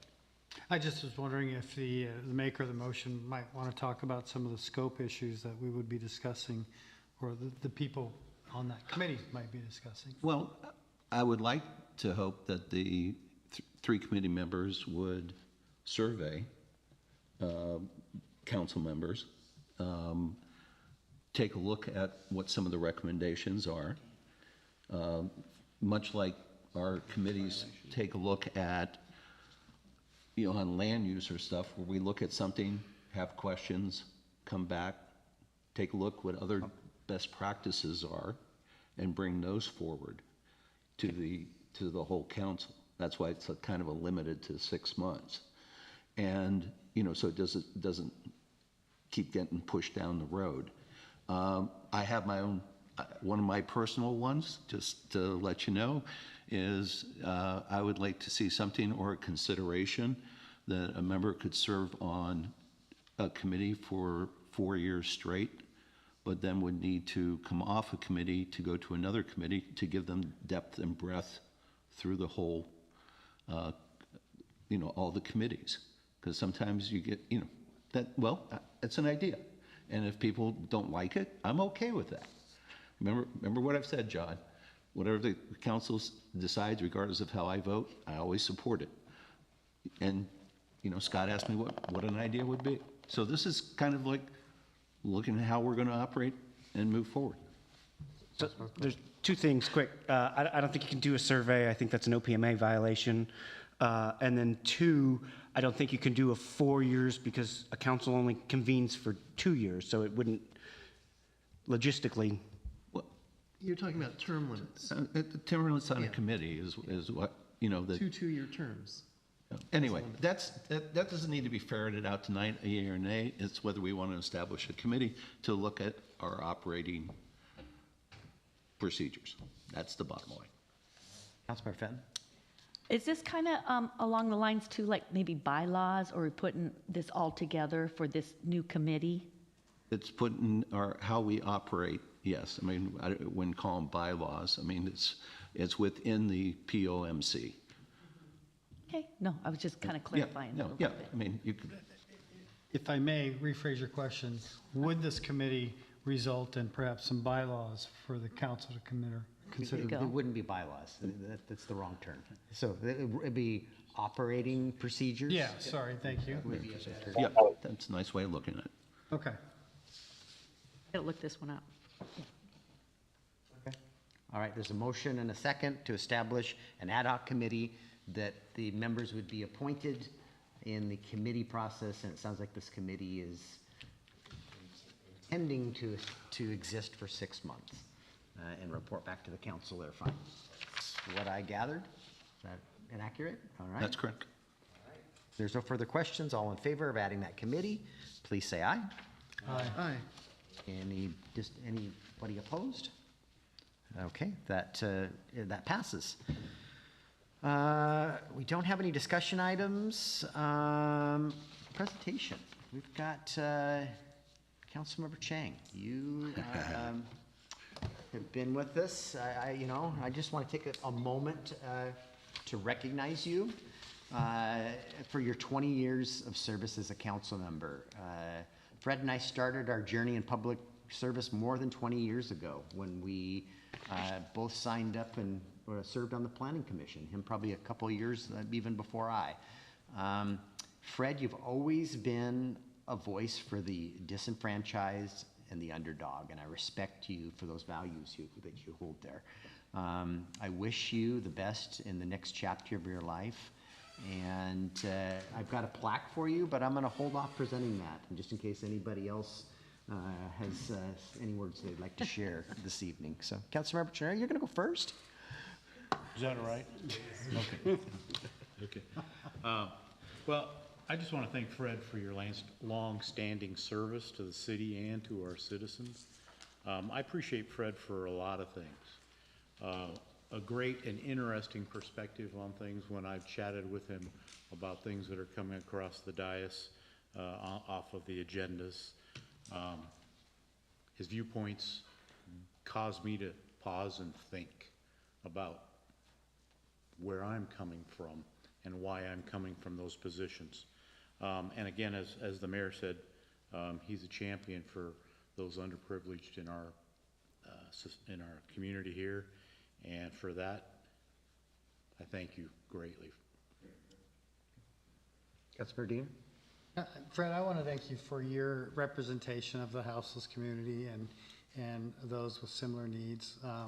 There's been no doubt in my mind that you've been committed to the betterment of the city of Port Orchard the whole time I've known you. I really appreciate that. You've asked some great questions over the years. Often I've thought of that first or had an idea of what to ask, and you've been right in there. And so I'm going to miss your role as a council member and want to know what you're going to do with your newfound time. Councilmember Rose Pepe? Actually, I had a discussion with Fred this week, and I hope we're not seeing the last of Fred. I've asked him to come in to talk and to, during citizen comment period, to give us his voice and weigh in on items. So we'll be able to hear those thoughts a little bit clearer and with unfiltered. So I do want to say also thanks to Fred, because well, we've talked about all the good work that he's done. Seeing him down working with all his initiatives with the homelessness truly is commendable with the cleanup and your continued advocacy for everyone in Port Orchard, regardless of where you stand. So thank you, Fred. Councilmember Morrissey, go ahead. Yeah, I want to thank Fred for being a welcoming face, right? As being one of the new faces here on council, you greeted us with open arms and a smile on your face, and lent your ear, and any assistance you could give us to be as effective as we can. I applaud you for making Port Orchard a more welcoming place on many fronts. And I think I'll just leave it with, I felt that coming onto this council, and I appreciate you giving me that welcome. Thank you. Yeah, I'm gonna for sure double down on what John just said, because you were extremely welcoming. Any questions that we had, you know, you lend us your ear and told us kind of how things really work, you know, how things really work on council, and help someone like myself come onto it with a little bit more confidence. You know, I appreciate you. I wrote down some notes on the plane today when I was coming here, but I said, like, I'll miss Fred's contribution on dais, but even more, I'll miss his kindness and ability to see the big picture. Fred understands that the heart of Port Orchard is its people. While council seats may change, the needs, hopes, and dreams of our citizens for a safe, welcoming community do not. He brought issues to light, and it's our responsibility to continue that work, especially in supporting less fortunate and ensuring public dollars addressing homelessness and addiction are used wisely. I said Fred also does something I wish more elected officials would do. He walks the city that he represents. With his feet on the ground, eyes open, he notices areas of concern while remaining approachable and engaged to the public. He takes time to say hello, listen, interact with residents and business owners. Those are things that people tell me. I don't stalk you. So I do appreciate, you know, I hope you know that people out there really do appreciate all that you do on your walks when you're out there, having your small businesses that you have in town, multiples of them, and giving back to our community. It's greatly appreciated. So I appreciate you leading by example. Thank you very much. Yeah, very well said, Eric. I really appreciate, I've only been working with you the last 2 years, but I really appreciate your camaraderie and being able to call you up, and if I miss your call, you call me right back. And you're positive too when we're going over the agenda. And I'm gonna miss not calling you on the, you know, and asking questions, or hey, what do you think, you know, on the agenda. So that was very personable to me. So thank you very much. Thank you. I didn't plan a speech because I know we all like short meetings, but I would like to say that I have enjoyed working with each of you, both the council mayor and the staff. I was thinking today that my journey started on the planning commission, and that actually started because a planner had a tour of the city, and I went on the tour with other planning commissioners before I was one of them, and we got to see some of the developments we liked and some that we didn't like. You could call this, I guess, not the remorse tour, but it was actually very, very appealing to me. I have enjoyed talking to different people. I also would say that I really admire the staff because they are often the unsung heroes, because, you know, it's like, as electeds, we want to be, of course, as friendly as we can to the people we talk to, and the people who tell them no are actually the staff. You know, they're the ones who are telling them about the rules, about the laws, and it's a fine balance, because, you know, we respect the staff, we create the laws, I guess, or we fine-tune them, and yet we depend on them to often explain it better to people than I can. I know that a lot of people, for example, were concerned about, I guess, the cottage that I built in my backyard, and they actually expected one of the yellow signs because they thought, there was an impact. And I thought, well, you should talk to planning. And then I thought, well, the answer really is if something is allowed, we don't put up those yellow signs. We only put them up if it's conditional or there's something that needs further input. And I thought, I obviously hadn't thought of that answer because I was, but I admire the staff who had to do that, and they explained it very nicely. I also really, I think everyone here has been professional about very rarely to never losing their temper, and but also being very genuine. So I've had a very wonderful experience here, and I probably will come back, but as a citizen, as a non-voting member, but as a citizen with opinions. So thank you. And it's been fun working with you. Frank, Appreciate Fred, you. I'm going to hobble over there and this plaque to you. A round of applause.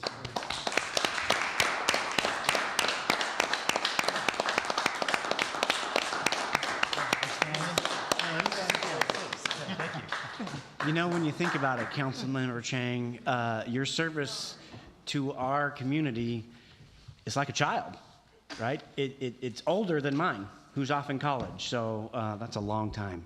Good job. You can still call. And he's not one of four, so you're not violating any. Yeah, I can go to the coffee with council anytime. There you go. We hope to see you there. That's good. Nice. All right, let's get this meeting wrapped up. So we've got, I don't believe any council committee have met in the last couple of weeks, so I'm gonna forego that. LTAC meets tomorrow. LTAC meets tomorrow, John tells me. So we've, Mayor's report, I got a couple of things that are important to share with you. As you're probably aware, I serve on our insurance risk pool, RMSA. They recently held elections. I have to actually be elected to that board. And here recently, I sat for election again and was reelected for 2 more years. And I was informed of that at our board meeting 2 weeks ago.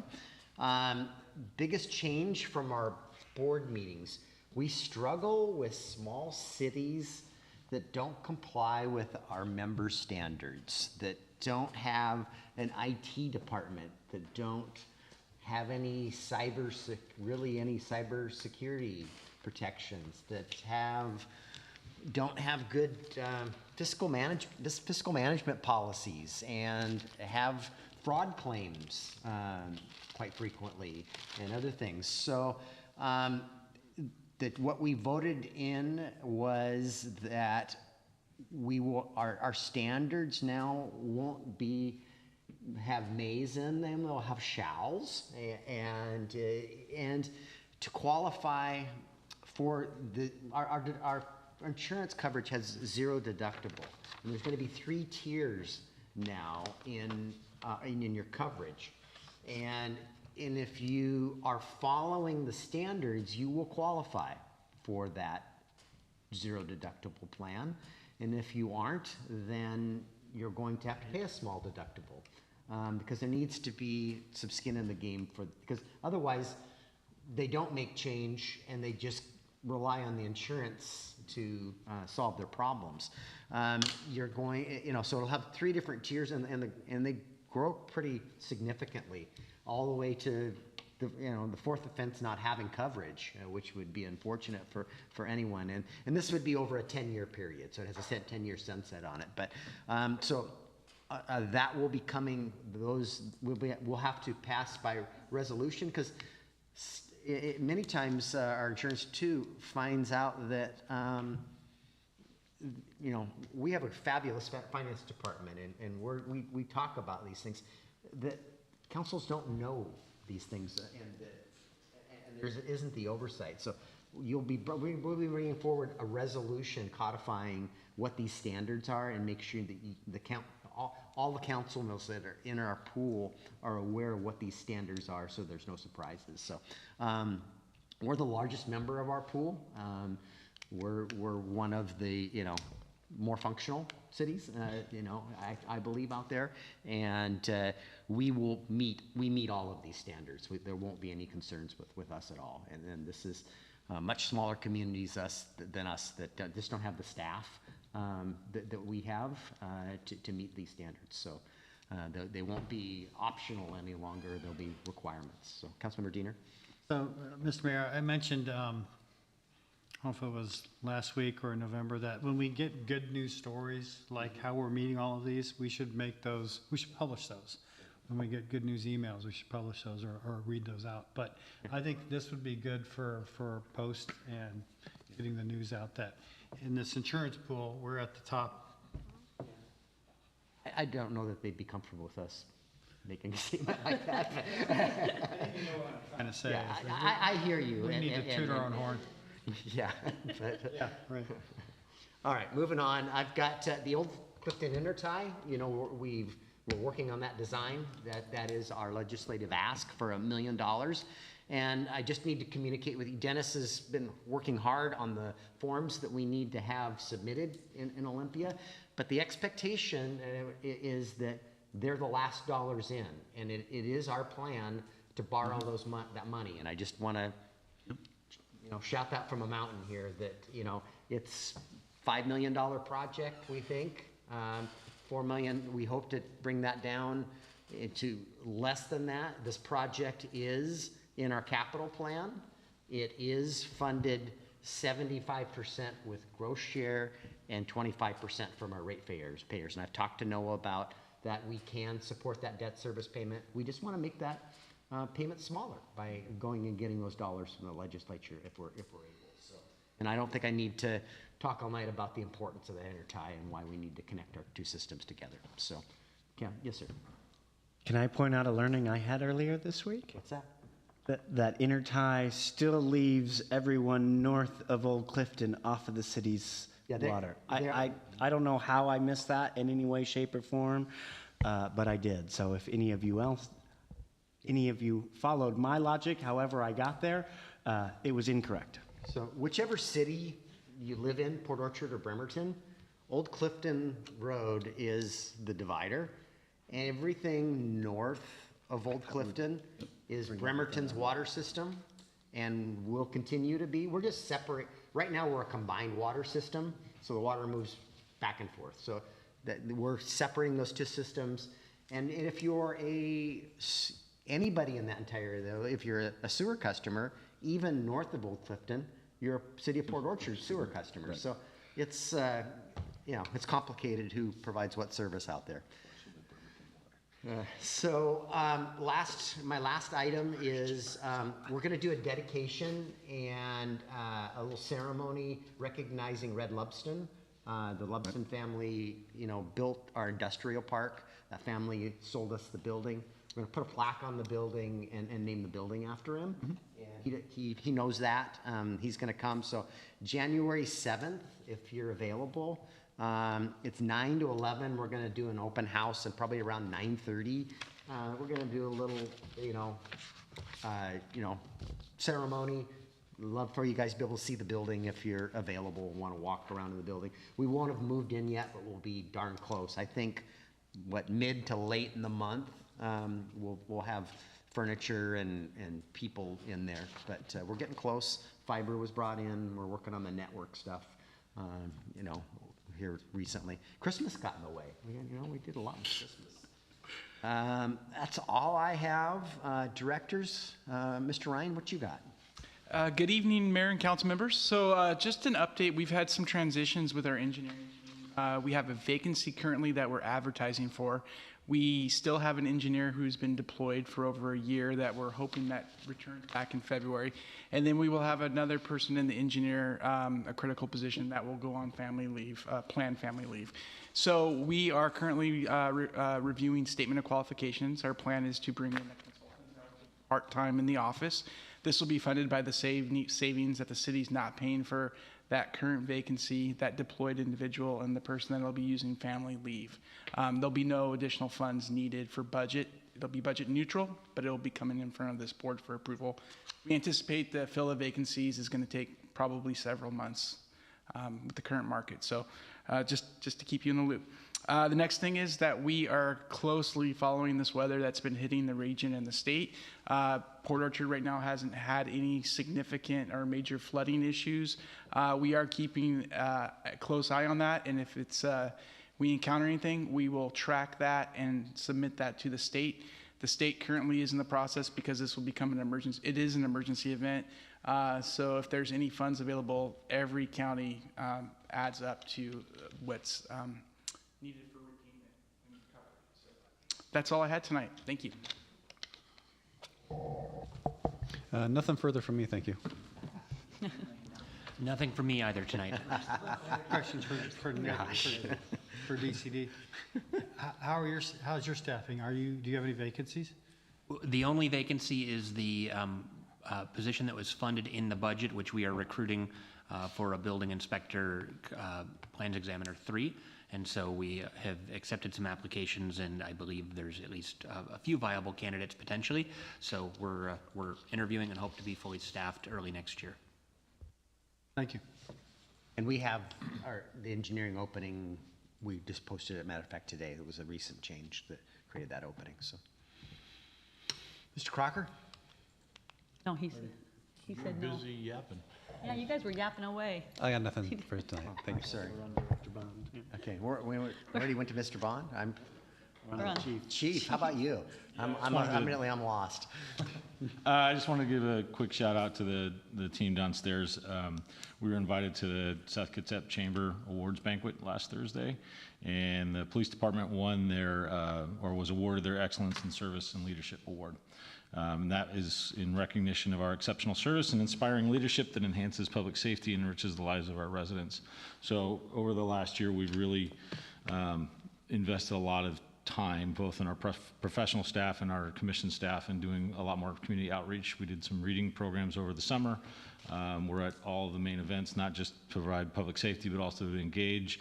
And then, of course, with the city, we raised about 5,800 pounds of food for Helpline. And talking to Jennifer, the reason that they were able to have their stores stocked was because of the drive that the city did and our Stuff the Patrol car. So it was very, very honored to be there and accept that. So I thought I'd share that. Congratulations. Excellent work, Chief. They said they served the most they've ever served last month, and 4,500 people. So thank you for the team in that. And then congratulations to Deputy Chief Andy Brandon. He's leaving right after the first of the year. What a great honor for him and our department. So thank you for investing in his future. So you guys know what Councilmember Morrissey's talking about. So the FBI National Academy is a 10-week program. It's one of the top 3 in the country. It's invitation only. And Andy was invited. The department has never had anyone attend the National Academy in its history. So since January 1st of 1941, we've never had anybody attend. His relationships and what he has done with the department and the community. He was working with FBI ASAC, and they ran into each other at a training in Oregon, and the guy said, hey, I noticed that no one's ever gone. I have a spot. You want to go? And so he will leave first week of January, and we'll see him again in March. No, we'll miss him. I too want to commend the police department, and they did knock it out of the park with the fill the patrol car, but the entire city hall did a phenomenal. I mean, we raised, I don't know, did they tell us how many pounds? Yeah, combined citywide is 5,811. Yeah, pounds of food. And it doesn't stop there. If you notice the Christmas tree and the gifts, Veronica in our Public Works Department has spearheaded that. Every child on that tree has a gift, and that's just great. Those gifts are heading out to those families tomorrow. And walk into the back room and look at the gingerbread houses back gosh, there. those They're are phenomenal. amazing. We're going to get those out in the lobby and show those on Facebook. The planning department, normally the engineers always win this thing, and this year the planning department. I thought it was a permitting. Yeah, Is that the planning and permitting? Yeah, Okay. it's DCD. Yeah, the Carlisle. I mean, it looks just like the boat, man. I mean, it's incredible. So anyway, we'll get those pictures out out in the community here soon. So, Brandy. Mine's more of a good of the order.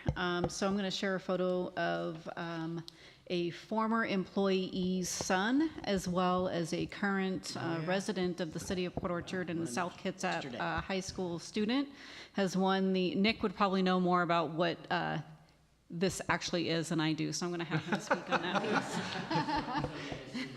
Rhiannon Fernandez's kid, Gabe Fernandez, he won the NCAA college championship last night. UW beat NC State, and I believe he played 80 minutes. And this is his second big trophy in a row. Last year, he played for a team in Vermont and also won a collegiate-level trophy. So pretty exciting to have a national champion from our community.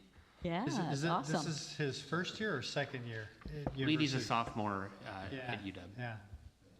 It was fun to watch. They went up 2-0 and then dropped 2 goals, and then we went into overtime. So, and then there was a video review of the winning goal after they had snatched the After trophy they already and were in gave a him- dog pile. So it was suspenseful. That's great. Played soccer with him for a little while. Cool stuff. Brandy, what else do you have to share? Nothing? That's all I have. Okay. Ms. Archer, you got anything for good of the order? Just a reminder, I'll be doing my standard trainings either January or February. And as Councilmember Diener mentioned, I will include transparency in that, those standard trainings, OPMA, PRA. If there's any other issues or topics you'd like me to emphasize, just reach out and let me know, and I can tailor that training to benefit those issues. So thanks so much. Charlie? All right. And we're to our second citizen comment period. We have 2 gentlemen sitting here all night. They don't want to share anything with us, I guess. Huh? No? All right. Well, thank you for being here. Anybody online, just use the raise your hand feature and the clerk will bring you into the meeting. And I see no hands raised, so I'm going to close the citizen comment period. Anything good of the order besides happy holidays, gentlemen, and ladies and gentlemen? I've got 3 things. Go ahead. The first is last Thursday I had the privilege to walk around downtown. Trees are just fantastic with the lighting. I also wanted to commend Dennis and staff. I walked over by the new pump station, and it's nice. I mean, it really does, fits in well. And I was really impressed with the overlook, how that looks. So spent some time just looking at the shipyard. Last week I talked about land acknowledgement, posting something on our website. I don't know if that got out or not. It did.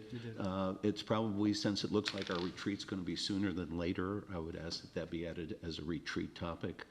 Gives us something to ponder for a while. And lastly, I wanted to address a recent announcement about holding a quarterly town hall at McCormick Woods.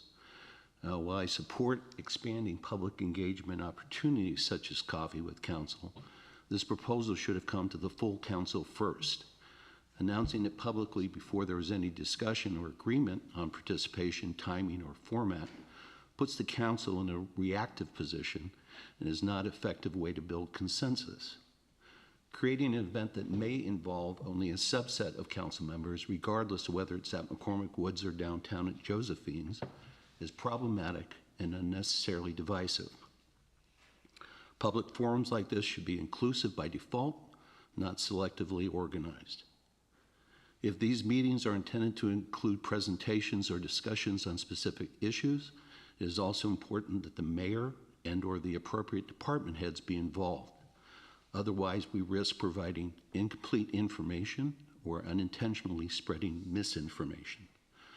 Finally, the city has the budget to cover meeting space. Individual council members should not be personally funding public events. To be clear, I support the concept of regular town halls. However, this needs to be coordinated through the full council, open to all council members, and structured in a way that reflects shared ownership rather than a unilateral initiative. Go to the order for your.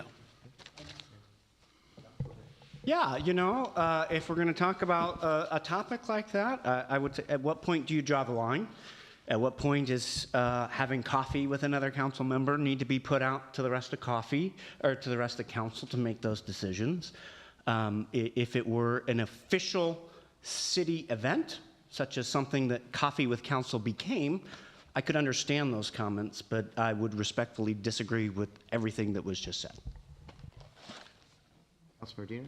Well, I'd like to attend if we have something like that, because McCormick, we're not geo-specific council members, and I think it's a big part of the community, and so I'd like to be invited to those. So, yeah, I think, I just find it really interesting that when I first thought of Coffee with Council, I got pushback saying, council is 15 hours a month. That's all I'm given. Don't expect more from me than that. That's what was said to me.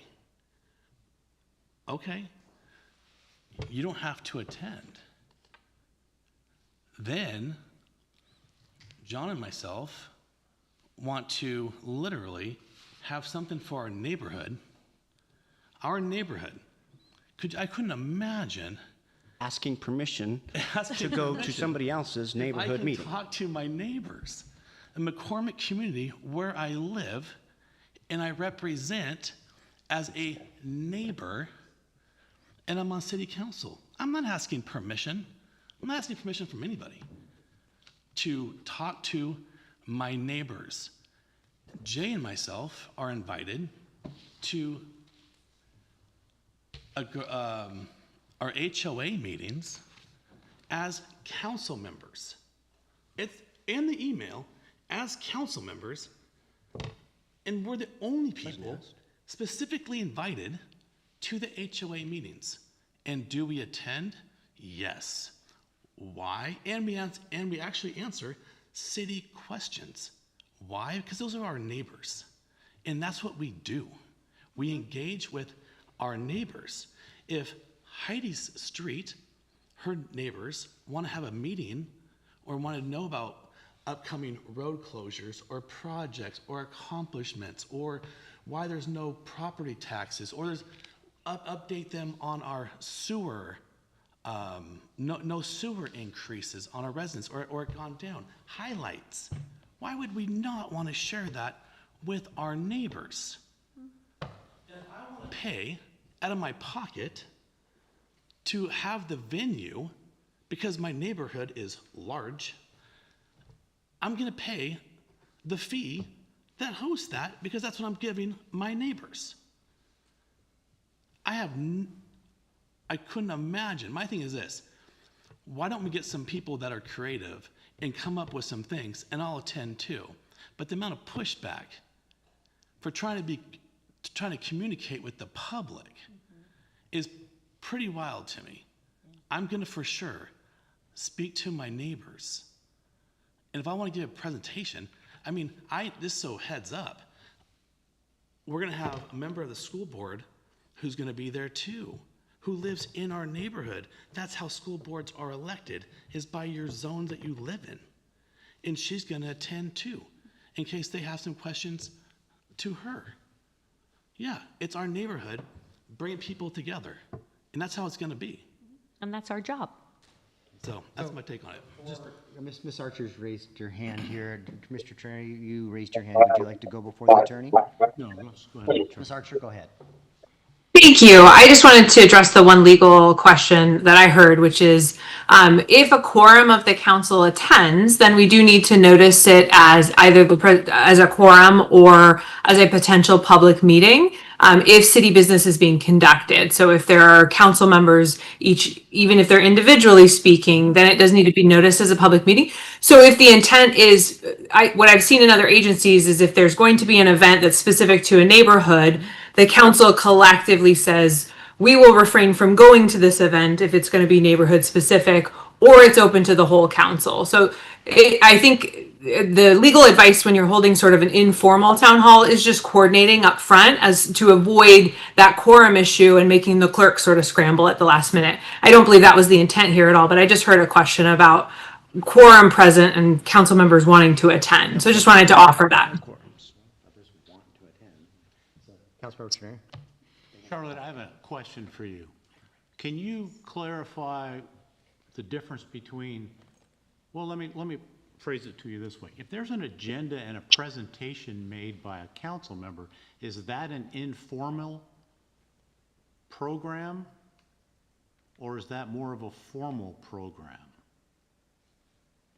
I don't think that's necessarily a legal question. I've seen, the King County council members, for example, they routinely hold town halls where they will present in their districts, and so that's formal in one sense, but it's also just one individual elected presenting to their community.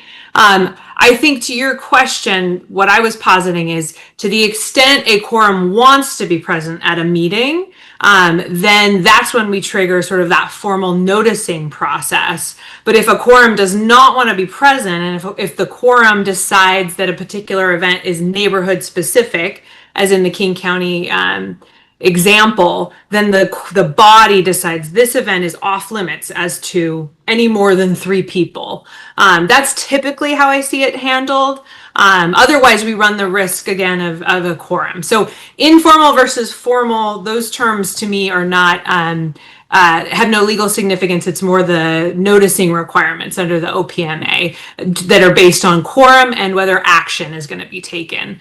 Discussion is action.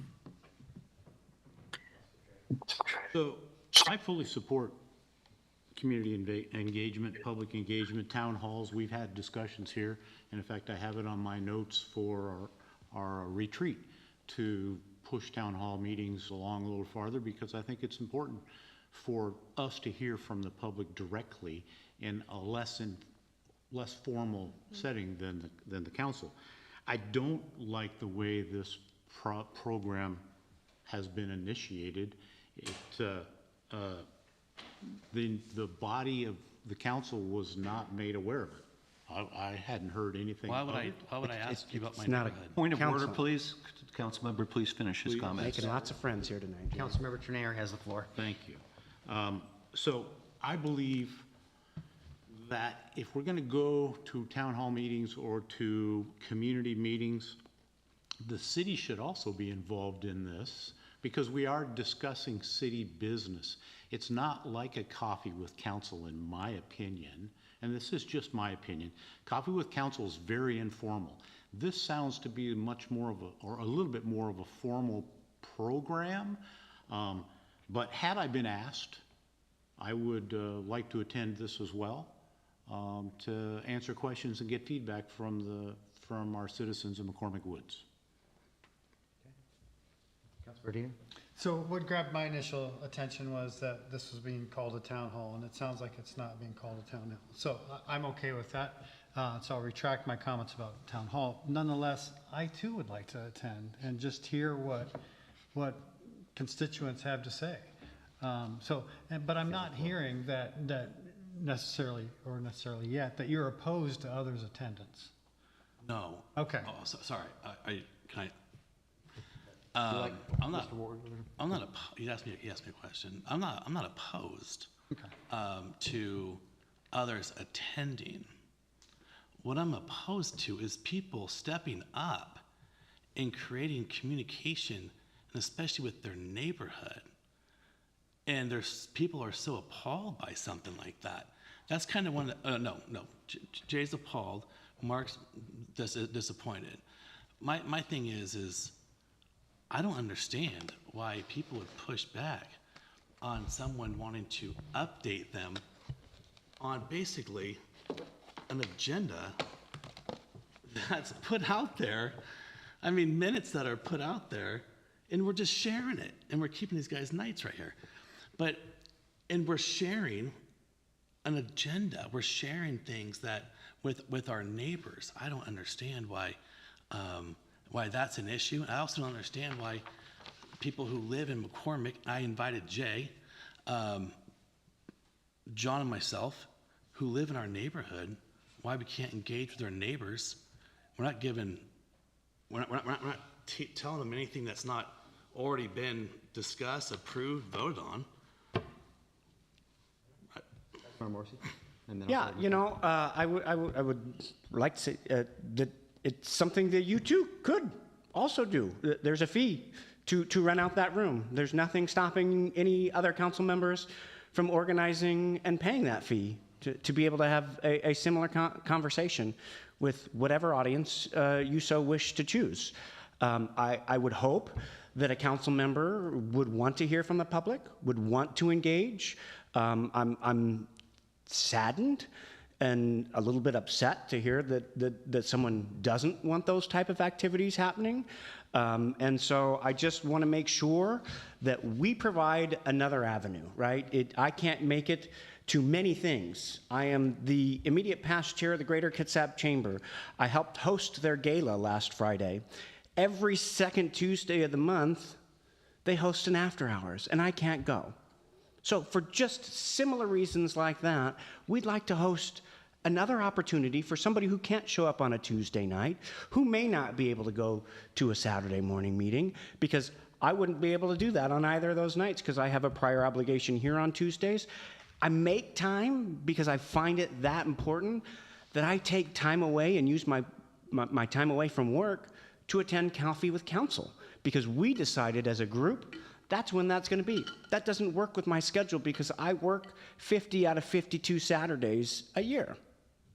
So we're trying to create an opportunity for the folks in the neighborhoods that, let's be honest, we do represent. I hear from my neighbors there's 167 parcels in McCormick Meadows, and I talk with them regularly, but I don't know my neighbors in the village and the trails and over at in the woods and across the street there at the Ridge. So we'd like to create an opportunity. Maybe nobody shows up, but it's something that we spitballed and said, here, let's go give it a try, and let's be neighborly. So that's all we're trying to do here is be neighborly. We're not sharing, as Councilmember Warden said, we're not sharing industry secrets, and we're just trying to be better neighbors. Councilmember Rosa Pepe. Well, first of all, we represent all of Port Orchard. We just don't represent McCormick Woods, McCormick Meadows, or any other place. We represent everybody. What drew my ire was the fact that it was already announced that it was quarterly. Council members weren't invited. Nope, that's right. It was selective. And that, to me, is saying you're being divisive and cutting some people out. We have been, there are HOA that has, it's not a true HOA, but down in Tracington who has said, hey, we'd like to possibly have some council members come. We haven't heard back from them, but we've let them know that we'd be more than glad when they announce it to bring it to council to have representation there. When we do the HOA, we put that out to all the council members, Eric, that the HOA is meeting, the McCormick Woods HOA is meeting. I put that out there. I haven't seen it. I put that out in our minutes, and I'll find it, okay? And stuff. Because it's important that if you can make it, please attend. So I'm not against this. I'm not against having other avenues of transparency, communication, however you want to do it.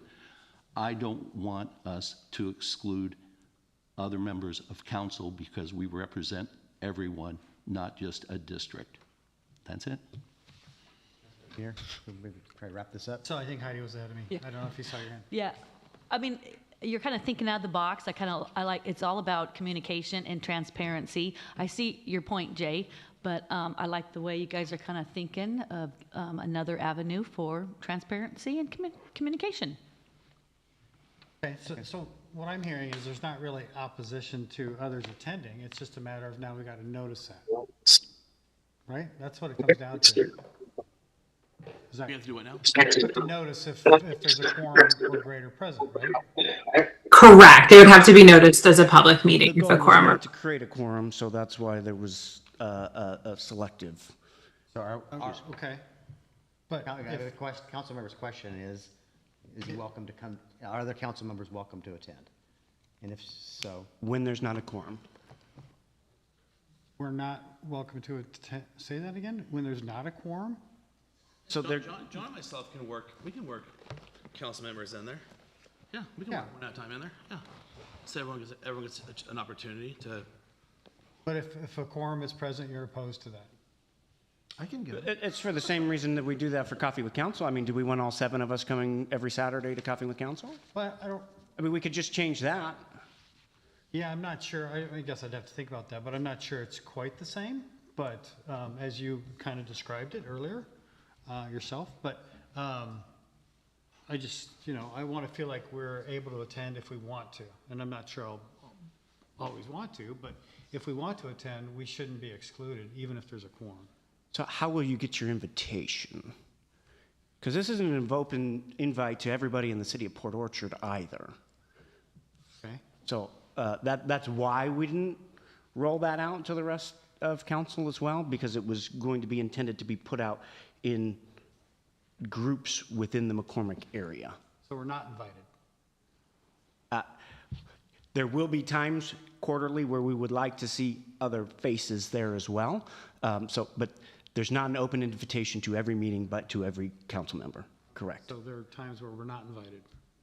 Just like it is with Coffee with Council or any other meeting where we have to provide a I quorum. think you described what this meeting was going to be for, and it wasn't similar, as I see it, to Coffee with Council. Coffee with Council is for anybody from the public to walk in. You talked about there are certain things that you're not able to attend. There's things that other people are not able to attend, and this is an opportunity to go over that. It's a much bigger public process with several people at any one time. I don't really see it comparable to Coffee with Council, but I just want to know that if we... The activities are the same. It's literally our neighborhood. It's for our neighbors. No, I get that. Yeah, it's not Yeah. Coffee with Council. It's No, literally that's for what our I'm- neighbors and Yeah. people who live in our neighborhood. Yeah. Yeah, I get that It's it's not literally Coffee that with simple. I It's just not- want to know that if a quorum wants to attend, they could. I mean, I think that seems... You're invited January 15th, first one.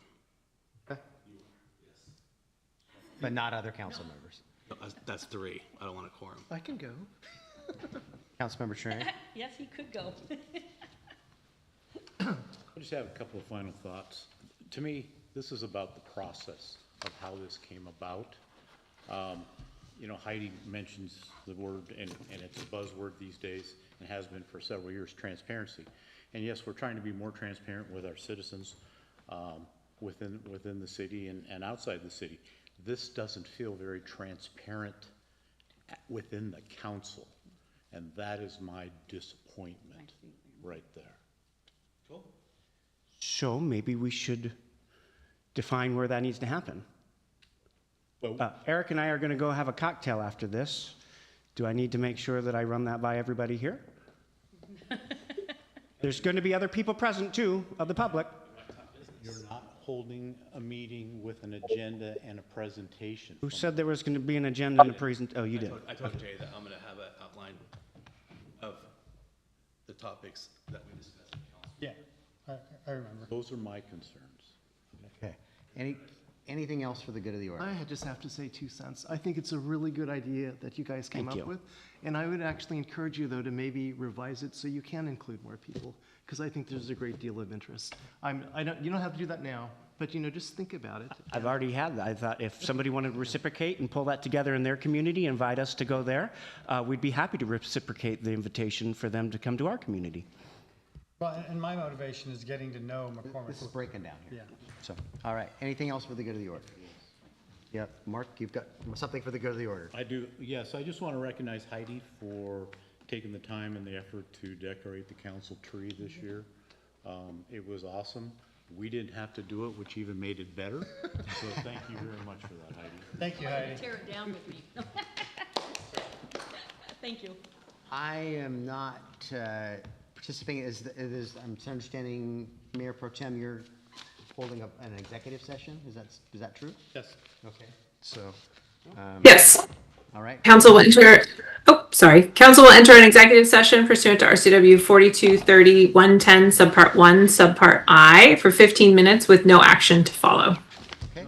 And the Mayor Pro Tem will adjourn the meeting after the executive session. Okay. Thanks so much. Happy holidays, everybody. Happy holidays.